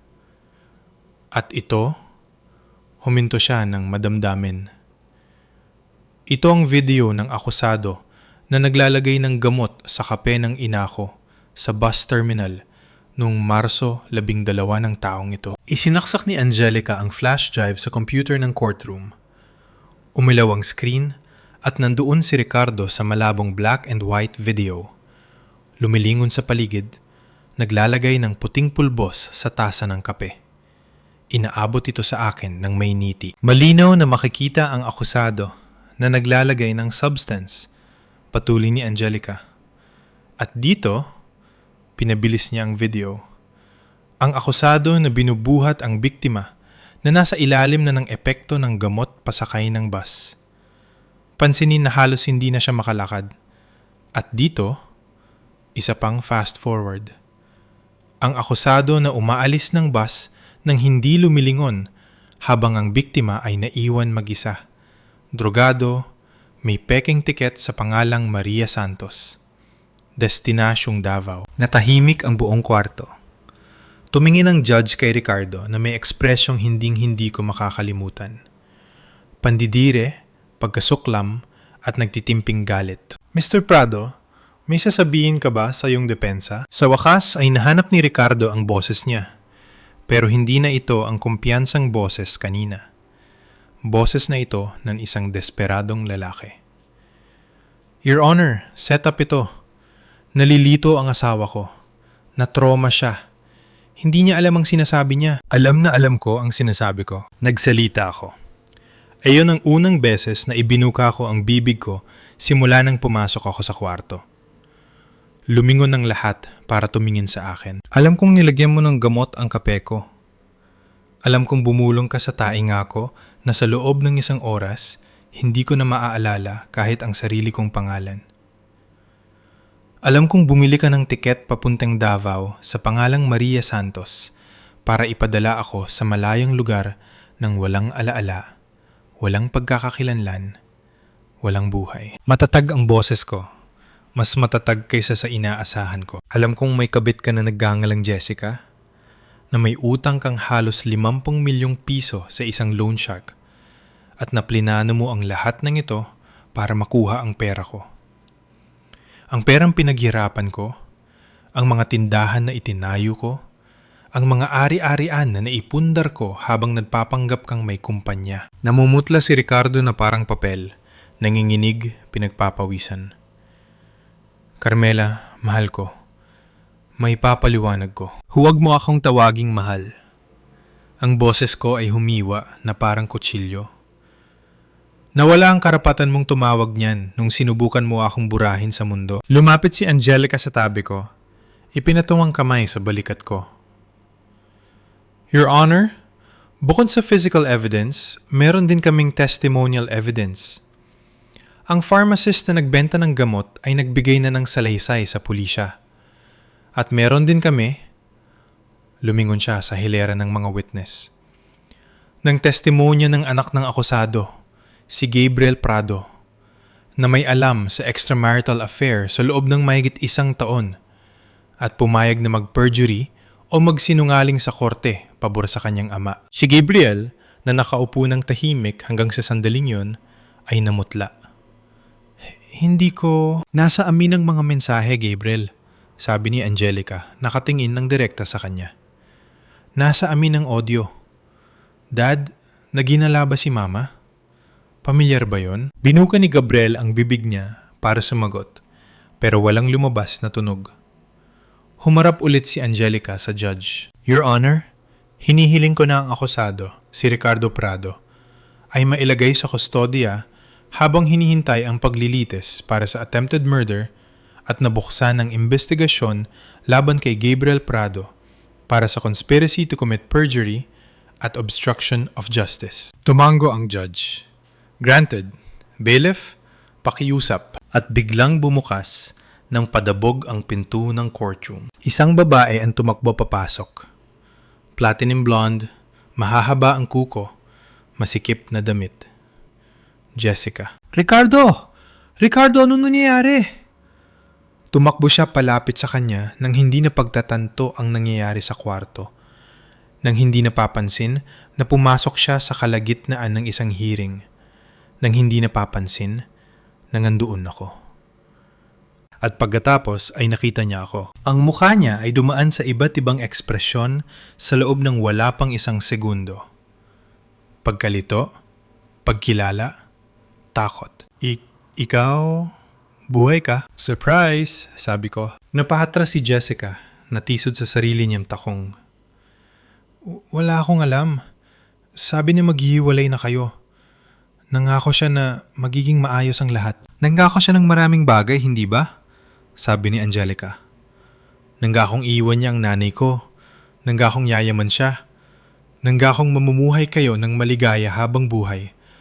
At naniwala ka naman sa lahat ng yun. Tumingin si Jessica kay Ricardo. desperada. Ricardo, magsalita ka. Sabihin mo hindi totoo to. Hindi sumagot si Ricardo. Nakatitig siya sa sahig, talunan. Ricardo! Tumahimik ka, Jessica. Ito ang unang beses na sumigaw siya. Natanggal na rin sa wakas ang maskara. Napahapay si Jessica na parang sinampal. Nangako kang magsasama tayo. Sabi mo mawawala siya at magiging masaya tayo. Sabi ko tumahimik ka. Pero nagpapanik na si Jessica. Tuloy-tuloy na lumabas ang mga salita sa kanya. Walang preno. Sabi mo papakalimutin siya ng gamot sa lahat. Sabi mo magiging Jane Doe siya sa kung saan at walang makakaalam kailanman. Sabi mo magiging ate ng pera. Isang nakakabinging katahimikan ang bumalot sa kwarto. Kakakonfess lang ni Jessica sa harap ng judge na alam niya ang lahat. Si Sonia na nakatayo sa likod ng kwarto ay lumapit sa kanya. Jessica Almeida, inaaresto kita bilang kasabwat sa attempted murder. May karapatan kang manahimik. Anumang sasabihin mo ay maaring gamitin laban sa iyo sa korte. Nagsimimulang sumigaw si Jessica. Umiyak. Nagwala. Wala akong ginawa. Siya ang may pakana ng lahat. Gusto ko lang siyang makasama. Habang kinakaladkad siya ng mga bailiff palabas ng kwarto, patuloy siyang sumisigaw. Ang maskara ay kumalat na sa muka. Ang buhok ay magulo. Ang buong femme fatale na itsura ay gumuho sa isang histeria. Pinanood ko siyang ilabas at pagkatapos ay humarap ako kay Ricardo. So yan ang babaeng ipapalit mo sana sa buhay ko? Ang babaeng pinagtapunan mo ng 33 taon ng kasal? Humakbang ako palapit sa kanya. Hindi naman siya ganun kaganda. May tumawa sa loob ng kwarto. Isang pigil at kinakabahang tawa. Namula si Ricardo at pagkatapos ay nangyari na. Bumagsak si Ricardo sa kanyang mga tuhod sa sahig ng courtroom. Sa harap ng judge, sa harap ng mga abogado, sa harap ng lahat. Gumuho siya na parang walang laman na sako. Bumigay ang mga binti niya. Carmela, ang boses niya ay lumabas na garalgal, desperada. Carmela, parang awa mo na. Patawarin mo ako. Nagkamali ako. Alam kong nagkamali ako, pero mahal kita. Palagi kitang minahal. Tumingin ako sa kanya, sa lalaking naging asawa ko sa loob ng 33 taon. Sa lalaking naglagay ng lason sa kape ko at nagpadala sa akin sa kabilang dulo ng bansa para mamatay ng walang alaala. At ngayon, narito siya, nakaluhod, umiiyak, nagmamakaawa. Parang awa mo na, Carmela. Sabihin mo sa judge na pinapatawad mo ako. Sabihin mo na hindi pagkakaunawaan lang ito. Pwede tayong magsimula ulit, mahal. Kaya nating bumangon. Ang boses ko ay kasing lamig ng yelo. Tumuyo ka. Napakislot siya. Nakaluhod pa rin. Umaagos ang luha sa mukha. Gusto mong kaawaan kita? Tanong ko. Ikaw na nagplanong burahin ako sa mundo? Ikaw na kukunin sana ang lahat ng pinaghirapan ko habang nagpapagalagala ako ng walang alaala sa probinsya. Gusto mo ng awa? Katahimikan. Ginugol ko ang 33 taon ng buhay ko sa'yo. 33 taon na nagtatrabaho, bumubuo, bumubuhay sa pamilyang ito, habang ikaw ay nagpapanggap na may kumpanya, at ang iginanti mo sa akin ay subukan akong patayin. Humatras ako ng isang hakbang. Tumayo ka sa sahig, Ricardo. Tumayo ka at tignan mo ako. Pumayagpag siyang tumayo. Maga ang mga mata, basa ang muka, ang buong pagkatao ng isang kumpiyansang lalaki ay wasak na. Ngayon makukulong ka at ako ay aalis na. At hindi ko na gustong makita ang pagmumukha mo kahit kailan. Tumalikod ako sa kanya. Carmela! Carmela! Sigaw niya sa likod ko. Pero hindi ako lumingon. Hindi ako humarap. Nanatili akong nakatingin sa harap habang nilapitan siya ni Sonia, dala ang posas. Ricardo Prado, inaaresto kita para sa attempted murder. Narinig ko ang pag-click ng posas. Narinig ko siyang kinakaladkad palayo. Sumisigaw pa rin ang pangalan ko. Pero hindi ako tumingin. Hindi ko ibinigay sa kanya ang kasiyahan. Huminto si Sonia sa tabi ko bago siya ilabas. Sisiguraduhin kong mabubulok siya sa kulungan, Carmela. Alam kong gagawin mo. Nang sumara ang pinto sa likod ni Ricardo, humarap ako kay Gabriel. Ang anak ko ay nakaupo sa parehong silya, paralisado. Hindi siya gumalaw nung eksena kay Jessica, nung inaresto ang tatay niya. Nasa shock siya.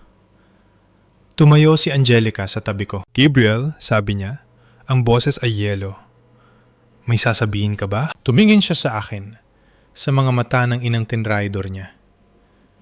Ma, hindi ko alam na gagawin niya yon. Sumpaman, hindi ko alam. Alam mo ang tungkol sa kabit? Sabi ko. Sa loob ng mahigit 1 taon. Akala ko hindi ko na business yon. Akala ko maayos niyo rin. At nung nawala ako, nung sinabi ng tatay mo na wala na ako, hindi ka naghinala? Nanahimik si Gabriel. Pumayag kang magsinungaling sa judge. Patuloy ni Angelica. Sasabihin mo sanang perpekto ang kasal ng mga magulang natin. Tutulungan mo sana si daddy na nakawin ang pera ni mama. Hindi gusto ko lang. Pinili mang maling kampo, Gabriel. Matalas pa sa labaha ang boses ni Angelica. Pinili mo ang pera kaysa sa nanay natin. Congratulations. Sana sulit yan. Nagsimulang umiyak si Gabriel. Ma, patawarin mo ako. Please. Nagkamali ako. Alam kong nagkamali ako. Tumingin ako sa anak ko. Sa lalaking pinalaki ko, pinasuso, prinotektahan. Sa lalaking pinili ang kriminal niyang ama kaysa sa inosente niyang ina. Hindi ko alam kung mapapatawad kita, Gabriel. Hindi ngayon. Baka hindi na kailanman. Ma, umuwi ka na. Mag-uusap tayo mamaya. Kung kaya ko na. Tumayo si Gabriel. Humahapay. Tumingin sa akin sa huling pagkakataon gamit ang mga matang puno ng luha at lumabas ng kwarto. Nang sumarang pinto, sa wakas ay hinayaan ko ang sarili kong huminga. Niyakap ako ni Angelica. Ang galing mo, ma. Ang galing-galing mo. Hindi ko magagawa yon kung wala ka, anak. Oo, kaya mo. Kaya mo ang lahat. Lumapit si Paolo. Nanatili siya sa likod ng kwarto sa buong hearing, nanonood ng tahimik. Carmela, simpleng sabi niya. Tumingin ako sa kanya, sa lalaking nagligtas sa akin sa stopover. Sa lalaking nanatili sa tabi ko sa pinakamahihirap na araw ng buhay ko. Sa lalaking nagmahal sa akin ng 40 taon at hindi sumuko. Tapos na, sabi ko. Sa wakas, tapos na. Hindi, sabi ni Paolo na may banayad ng ET. Hindi pa tapos. Nagsisimula pa lang. Ang sumunod na 1 at kalahating taon ay tungkol sa muling pagbangon. Nahatulan si Ricardo ng 18 taong pagkakakulong para sa attempted murder, poisoning, at fraud. Binanggit ng judge ang mga nagpapabigat na pangyayari.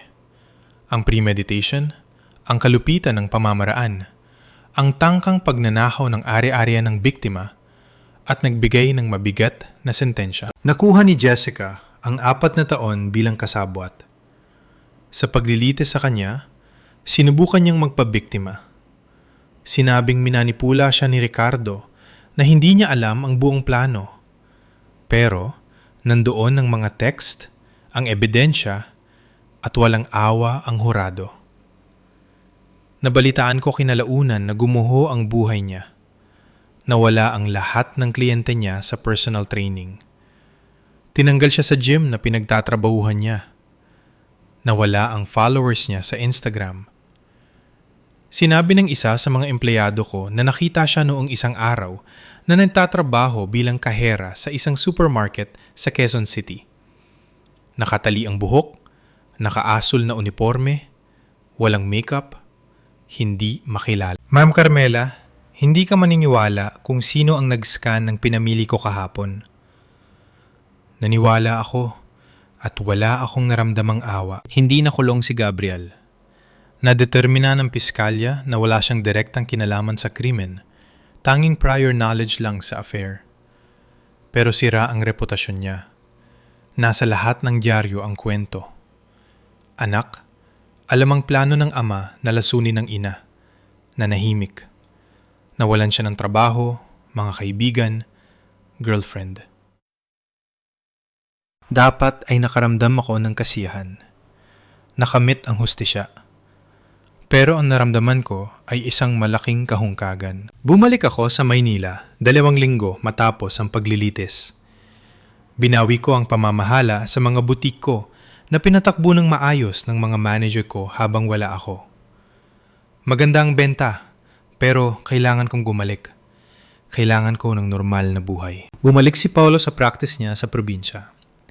Araw-araw kaming nag-uusap sa telepono, nagkikita tuwing weekend, pero may buhay siya at may buhay ako. Bumubuo kami ng isang bagay ng dahan-dahan, maingat, walang pagmamadali. Naghintay ako ng 40 taon, sabi niya minsan. Makakapaghintay pa ako ng kaunti. Laging nasa malapit si Angelica. Nagla-lunch kami linggo-linggo, gaya ng dati. Pero iba na ngayon. Wala nang sikreto sa pagitan namin. Ngayon, alam ko nang lagi siyang tama at alam niyang nakita ko na sa wakas ang katotohanan. Ma, masaya ka ba?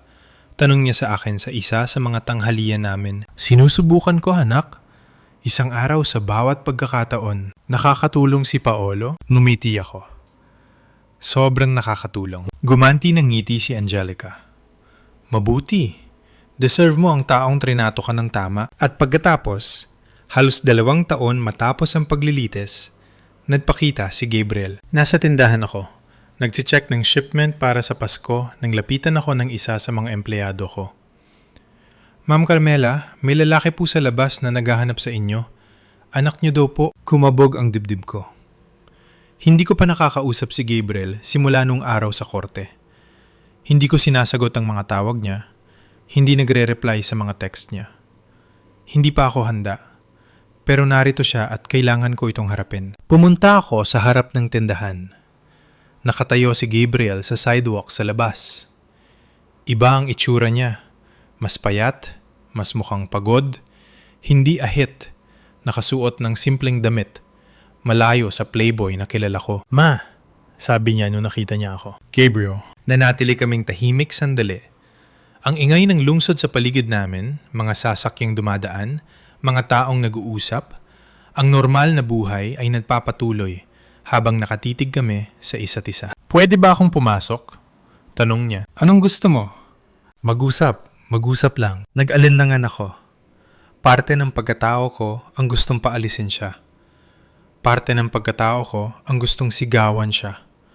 Isumbat ang lahat ng kinimkim ko sa loob ng mahabang panahon. Pero ang isa pang parte, ang parte ng pagiging ina, ang parte na hindi namamatay, ay gustong marinig ang sasabihin niya. 5 minuto, sabi ko. Pumunta kami sa opisina ko sa likod.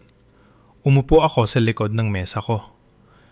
Nanatili siyang nakatayo, kinakabahan. Ma, hindi ako pumunta dito para humingi ng tawad. Alam kong hindi ko deserve yun. Bakit ka pumunta? Dahil gusto kong malaman mo na. Naintindihan ko na. Gets ko na kung anong ginawa ko. Gets ko na kung gaano kalaki ang kasalanan ko. Wala akong sinabi. Naghintay lang. Ginugol ko ang lahat ng oras na ito sa pag-iisip. Pag-iisip kung paano ako umabot sa puntong ito. Kung paano ako naging klase ng tao na alam na may kabit ang tatay niya at hindi sinasabi sa nanay niya. Na pumapayag magsinungaling sa judge. Na pinipili ang pera kaysa pamilya. Huminga siya ng malalim at napagtanto ko. Ma, narealize ko na naging kopya ako ni Dad. Natutunan ko sa kanya kung paano magsinungaling, kung paano magmanipula, kung paano unahin ang sarili kong interes higit sa lahat. At nandidiri ako sa sarili ko. Gabriel, hayaan mo akong tapusin, ma. Please. Tumanggo ako. Hindi ako pumunta para hingin ang kapatawaran mo. Hindi ko deserve yon, pero pumunta ako para sabihin na gusto kong magbago. Gusto kong maging iba. Gusto kong maging karapat-dapat na maging anak mo ulit balang araw. Kung hahayaan mo ako. Katahimikan. At paano mo planong gawin yon? Tanong ko. Hindi ko alam. Pero iniisip ko, kailangan mo ba ng tulong sa tindahan? Kahit ano. Magbuhat ng kahon, maglinis ng stockroom, magwalis ng sahig. Hindi ko gusto ng pera. Hindi ko gusto ng pagkilala. Gusto ko lang nandito para patunayan na kaya kong maging iba. Tumingin ako sa anak ko, sa lalaking nagtaksil sa akin, na pumili sa kriminal niyang ama, na muntik ng tumulong sa pagsira sa akin. At nakita ko ang isang bagay sa mga mata niya na wala doon nun. Kahihiyan. Tunay na kahihiyan. Kailangang ayusin ang stockroom, sabi ko, matapos ang mahabang katahimikan. May mga kahon na hindi pa nabubuksan ng ilang buwan. Kailangang ikatalog, ihiwalay sa size, ayusin sa stand. Gagawin ko. Hindi kita babayaran sa unang ilang linggo. Darating ka, magtatrabaho, at uuwi. Walang kwentuhan, walang drama. Kung pumapasok ka pa rin pagkalipas ng isang buwan, mag-uusap ulit tayo. Sige po, at Gabriel. Po? Kapag lumiban ka ng kahit isang araw, tapos na. Tapos na talaga. Hindi ako liliban, ma. Pangako. Nagsimimula siya kinabukasan. Sa unang ilang linggo, halos hindi ko siya kinakausap. Darating siya ng 8:00, didiretso sa stockroom at magtatrabaho buong araw. Nabubuhat ng kahon, nag-aayos ng estante, ginagawa ang manual labor na walang may gustong gumawa. Sa pagtatapos ng araw, aalis siya ng walang reklamo. Noong 3 linggo, dumaan ako sa stockroom at nakita ko siyang tinuturuan ang isang bagong empleyado kung paano ayusin ang paninda. Mas madaling mahanap ang mga gamit sa ganitong paraan, sabi niya. Ginawa ng mama ko ang sistemang ito taon ng nakakaraan. Brilliant to. Mama ko. Hindi Carmela. Mama ko. Noong 2 buwan, pinatulong ko siya sa sales floor. Mabilis siyang natuto. Natuklasan na may talento siya rito. Alam niya kung paano makinig sa mga customer para intindihin ang gusto nila. Noong 3 buwan, tinawag ko siya sa opisina ko. Gabriel, parang nagbago ka na. Gusto kong magbago, ma. Kailangan ko. Tumingin siya sa akin, puno ng parehong kahihiyan ng mga mata. Ikaw ang pinakamatapang na taong kilala ko. Itinayo mo ang lahat ng ito mula sa wala. At itinapon ko lang para sa pera, para sa kaduwagan. Guguguling ko ang natitirang buhay ko para subukang ayusin yon. Katahimikan. Pumunta ka sa dinner bukas ng gabi, sabi ko. Nandun si Angelica. Nanlaki ang mga mata ni Gabriel. Ma, sigurado ka ba? Hindi, pero sinusubukan ko. Galit sa akin si Angelica. May karapatan siya. Alam ko, pero kapatid mo siya at ang pamilya ay sumusubok kahit mahirap. Nagsimimulang umiyak si Gabriel ng tahimik. Walang hikbi, luha lang na umaagos sa mukha. Salamat, ma. Salamat. Huwag ka munang magpasalamat. Hindi ibig sabihin nito ay okay na ang lahat. Ibig sabihin nito ay sinusubukan ko. Magkaiba yon. Naiintindihan ko. Mabuti. Balik na sa trabaho.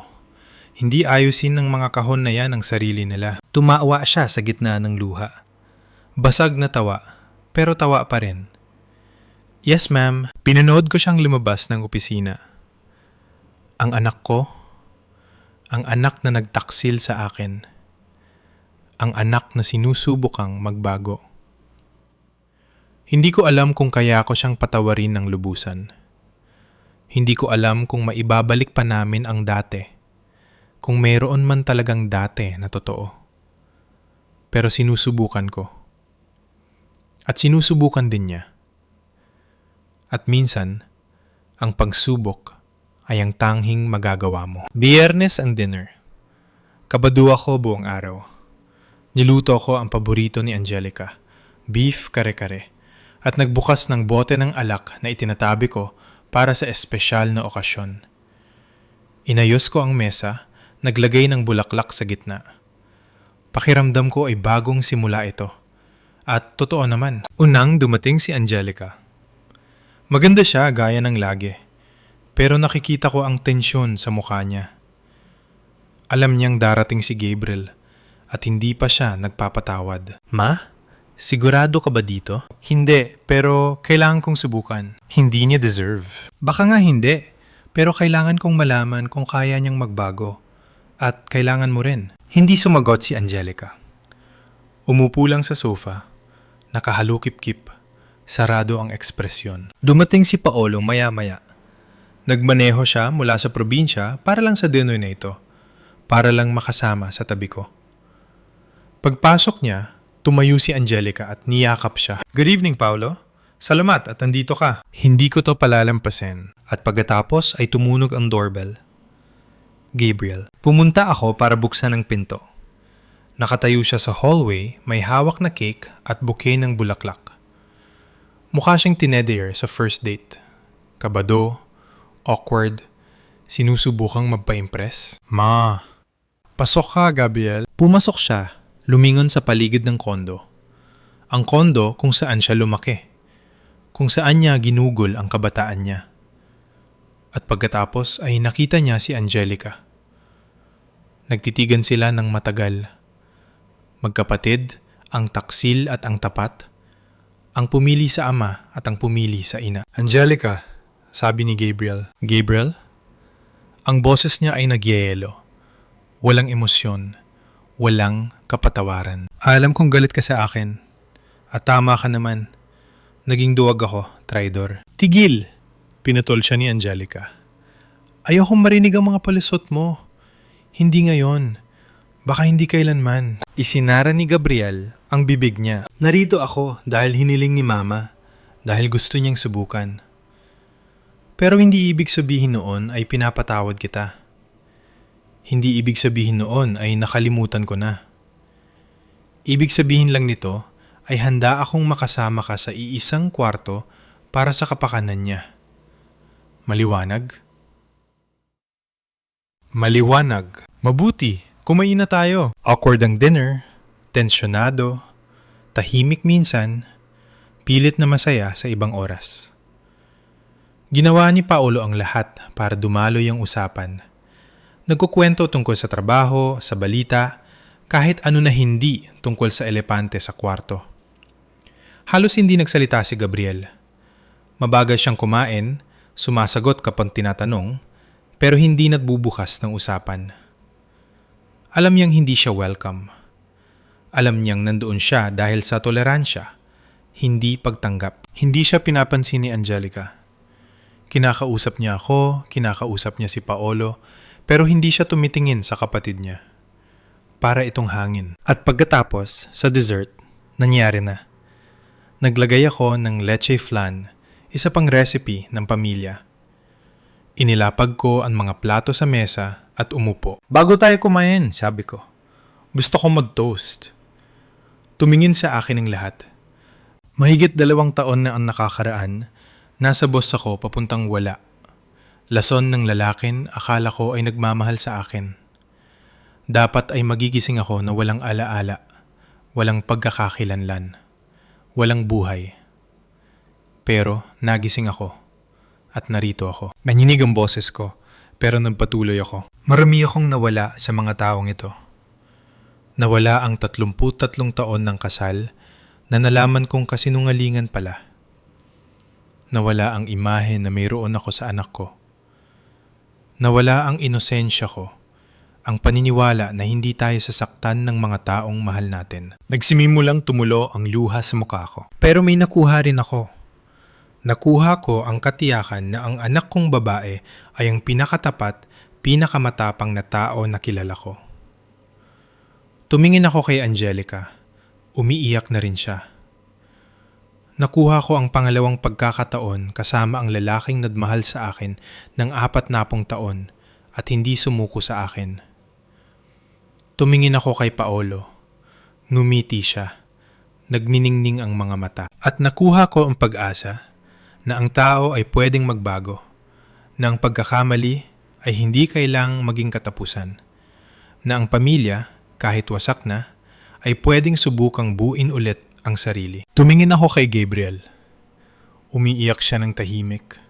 Nakapako ang tingin sa plato niya. Kaya, ito ang toast ko para sa pamilya. Ang pamilyang pinipili natin, hindi lang ang pamilyang kinagisna natin. Ang pamilyang naninindigan sa atin kahit hindi natin deserve. Ang pamilyang sumusubok kahit parang imposible na ang pagsubok. Itinaas ko ang baso ko. Para sa pamilya. Itinaas ni Angelica ang baso niya. Para kay Mama, ang pinakamatapang na babaeng kilala ko. Ang babaeng nagturo sa akin kung paano lumaban, kung paano huwag sumuko, kung paano bumangon at pagpagin ang sarili. Proud akong maging anak mo araw-araw, bawat oras, bawat sandali. Tumingin siya sa akin ng may buong pagmamahal sa mundo. Ikaw ang hero ko, Ma. Noon pa man at magpakailanman. Itinaas ni Paolo ang baso niya. Para kay Carmela.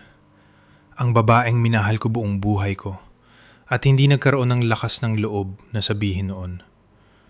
Ang babaeng nagligtas sa isang mahiyain na bata 40 taon na ang nakakaraan at nanpabago sa buhay niya magpakailanman. Ang babaeng mamahalin ko hanggang sa huling araw ng buhay ko. Hinawakan niya ang kamay ko. Naghintay ako ng 40 taon para sa iyo, Carmela. At sulit ang bawat segundo. Nag-alinlangan si Gabriel, tumingin sa baso sa kamay niya, sa pulang likido na nagniningning sa ilaw ng kandila. At pagkatapos ay tumayo siya. Hindi ko deserve na mag-toast. Hindi ko deserve na nandito. Hindi ko deserve ang nanay na mayroon ako, ang kapatid na mayroon ako, ang pamilyang muntik ko nang sirain. Basag ang boses niya. Malayang umaagos ang luha. Pero may gusto akong sabihin, isang bagay na dapat matagal ko nang sinabi. Tumingin siya sa akin. Ma, patawad. Patawad sa bawat oras na pinili ko si Daddy kaysa sayo. Sa bawat oras na binaliwala ko ang mga sinyales, nagkunwaring hindi nakikita, mas pinili ang ginhawa kaysa katotohanan. Patawad. Dahil naging duwag ako. Tumingin siya kay Angelica. Angelica, lagi kang mas magaling sa akin. Lagi. Nakita mo ang totoo habang pinili ko ang kasinungalingan. Nanindigan ka kay Mama habang nanindigan ako sa pera. Ikaw ang anak na deserve ni Mama. Ako ang anak na minalas niyang palakihin. Walang sinabi si Angelica. Pero may nakita akong nagbago sa mga mata niya. Hindi ka patawaran. Hindi pa. Pero isa itong pagbubukas. Isang posibilidad. Hindi ko hihilingin na patawarin niyo ako, patuloy ni Gabriel. Hindi ko deserve yun. Pero ipapangako ko ang isang bagay. Gugugulin ko ang natitirang buhay ko para subukang maging anak na deserve ni Mama. Ang kapatid na deserve ni Angelica. Ang tao na dapat naging ako sa simula pa lang. Itinaas niya ang baso niya, nanginginig ang mga kamay. Para sa nanay ko, ang pinakamatapang na babae sa mundo. Ang babaeng tinrider ko at nagbibigay pa rin sa akin ng pangalawang pagkakataon. Pangako, hindi ko sasayangin to. Katahimikan. Hindi nagsalita si Angelica. Hindi itinaas ang baso niya. Hindi tumingin sa kanya. Nakatayo lang doon si Gabriel mag-isa. Nakataas ang baso na walang kakalansing. Matapos ang isang sandali na parang walang hanggan, ibinaba niya ang baso at umupo ng tahimik, talunan. Kaming tatlo lang ang nag-toast. Ako, si Angelica at si Paolo. Nakatitig lang si Gabriel sa plato niya. Natapos ang dinner ng tahimik. Walang gumalaw sa leche flan. Unang umalis si Angelica. Niyakap niya ako sa pinto. Mahigpit, matagal. Mahal kita, Ma. Mahal din kita, anak. Higit sa lahat. Tungkol kay Gabriel. Ano? Huminga siya ng malalim. Hindi ko pa siya napapatawad at hindi ko alam kung magagawa ko pa. Pwede siyang magtrabaho sa tindahan. Pwede niyang subukang magbago. Pwede niyang gawin ang gusto niya. Pero para sa akin, Namatay na siya sa courtroom noong araw na pinili niya si Daddy kaysa sa iyo. Angelica, alam kong gusto mong maging pamilya tayo ulit, ma. Pero may mga bagay na hindi na maibabalik. May mga bagay na nababasag at hindi na mapagdikit ulit. Hinalikan niya ang noo ko. Masyado kang mabait. Hindi naman. At umalis siya. Umalis din si Gabriel maya-maya. Sa pinto, huminto siya. Ma, salamat sa dinner. Sa pagkakataon. Tumingin ako sa anak ko. Sa lalaking nagtaksil sa akin. Sa lalaking sinusubukang magbago. Gabriel, magiging tapat ako sa iyo. Naghintay siya. Hindi ko alam kung kaya kitang patawarin. Hindi ko alam kung magagawa ko pa. Pwede kang magpatuloy sa trabaho sa tindahan. Pwede mong ipagpatuloy ang pagsubok. Pero huwag kang umasa na babalik ang lahat sa dati. Dahil hindi na. Napuno ulit ng luha ang mga mata niya. Naiintindihan ko, ma. Sana naiintindihan mo talaga dahil hindi magbabago ang isip ni Angelica. At ako, sinusubukan ko. Pero ang pagsubok ay hindi pareho ng pagtatagumpay. Alam ko. Kaya umuwi ka na, Gabriel. Magkita tayo sa tindahan sa Lunes. Lumingon siya pabalik sa loob ng kondo kay Paolo na nasa sala. Alagaan niyo siya, sabi niya. Deserve niya ang taong mag-aalaga sa kanya. At umalis siya. Walang yakap, walang kapatawaran, walang katubusan. Isinara ko ang pinto at humarap kay Paolo. Kami na lang. Sa wakas. Ayos ka lang? Tanong niya. Oo. Sa unang pagkakataon sa mahabang panahon, totoong ayos lang ako. Lumapit siya sa akin. Hinawakan ng mga kamay ko. Carmela, may tatanong ako sa'yo. Ano? Alam kong marami kang pinagdaanan. Alam kong kailangan mo ng oras. Pero alam ko rin na ayoko nang gumugol ng isa pang araw ng buhay ko na malayo sa'yo. Bumilis ang tibok ng puso ko. Anong sinasabi mo, Paolo? Sinasabi kong mahal kita. Na minahal kita buong buhay ko at gusto kong gugulin ang natitirang oras ko sa tabi mo. Kung tatanggapin mo ako. Katahimikan. Hindi ako nagpo-propose. Mabilis yung dugtong. Hindi ngayon. Kalalabas mo lang sa 33 taong kasal. Kailangan mo ng oras. Gets ko yun. Pero gusto kong malaman mo na nandito ako. Na lagi akong nandito. Na hindi ako aalis. Tumingin ako sa kanya, sa lalaking pinakawalan ko 40 taon na ang nakakaraan. Sa lalaking naghintay sa akin sa lahat ng panahong ito. Sa lalaking nagligtas sa akin nung akala ko wala na akong pag-asa. Paolo, sabi ko. Ano? Tumahimik ka at halikan mo ako. Tumawa siya at hinalikan niya ako. Isang halik na 40 taon na hinintay. Isang halik ng pangalawang pagkakataon. Isang halik ng bagong simula. Nang maghiwalay kami, umiiyak ako. Pero magandang luha ito. Luha ng kaligayahan. Mali ang pinili ko sa unang pagkakataon, sabi ko. Pero sa pagkakataong ito, pipiliin ko ang tama. Sigurado ka? Ngumiti ako. 40 taon akong sigurado. Niyakap namin ang isa't isa ng matagal sa gitna ng walang laman na sala. Ang mga baso ng alak ay nakalimutan na sa mesa. Hindi ko alam kung anong dadalhin ang hinaharap. Hindi ko alam kung mapapatawad ko pa ba ng tuluyan si Gabriel. Hindi ko alam kung titingin pa ba si Angelica sa kapatid niya nang walang galit balang araw. Hindi ko alam kung gagaling ang mga sugat o kung mag-iiwan ito ng peklat habang buhay. Pero alam ko ang isang bagay. Nakaligtas ako. Nakaligtas ako sa lasong kape, sa taksil na asawa, sa duwag na anak. Nakaligtas ako sa 33 taon ng kasinungalingan at sa pagtatangka na burahin ako sa mundo. At ngayon narito ako sa bisig ng lalaking totoong nagmamahal sa akin, kasama ang anak na best friend ko, at may negosyo na itinayo ko mula sa wala. Hindi ito happy ending. Ito ay isang bagong simula. At minsan, ang bagong simula ay ang lahat ng kailangan mo. Gusto niya akong bigyan ng lason, binigyan ko siya ng kulungan. Akala ko kilala ko ang asawa ko. Akala ko kilala ko ang anak ko.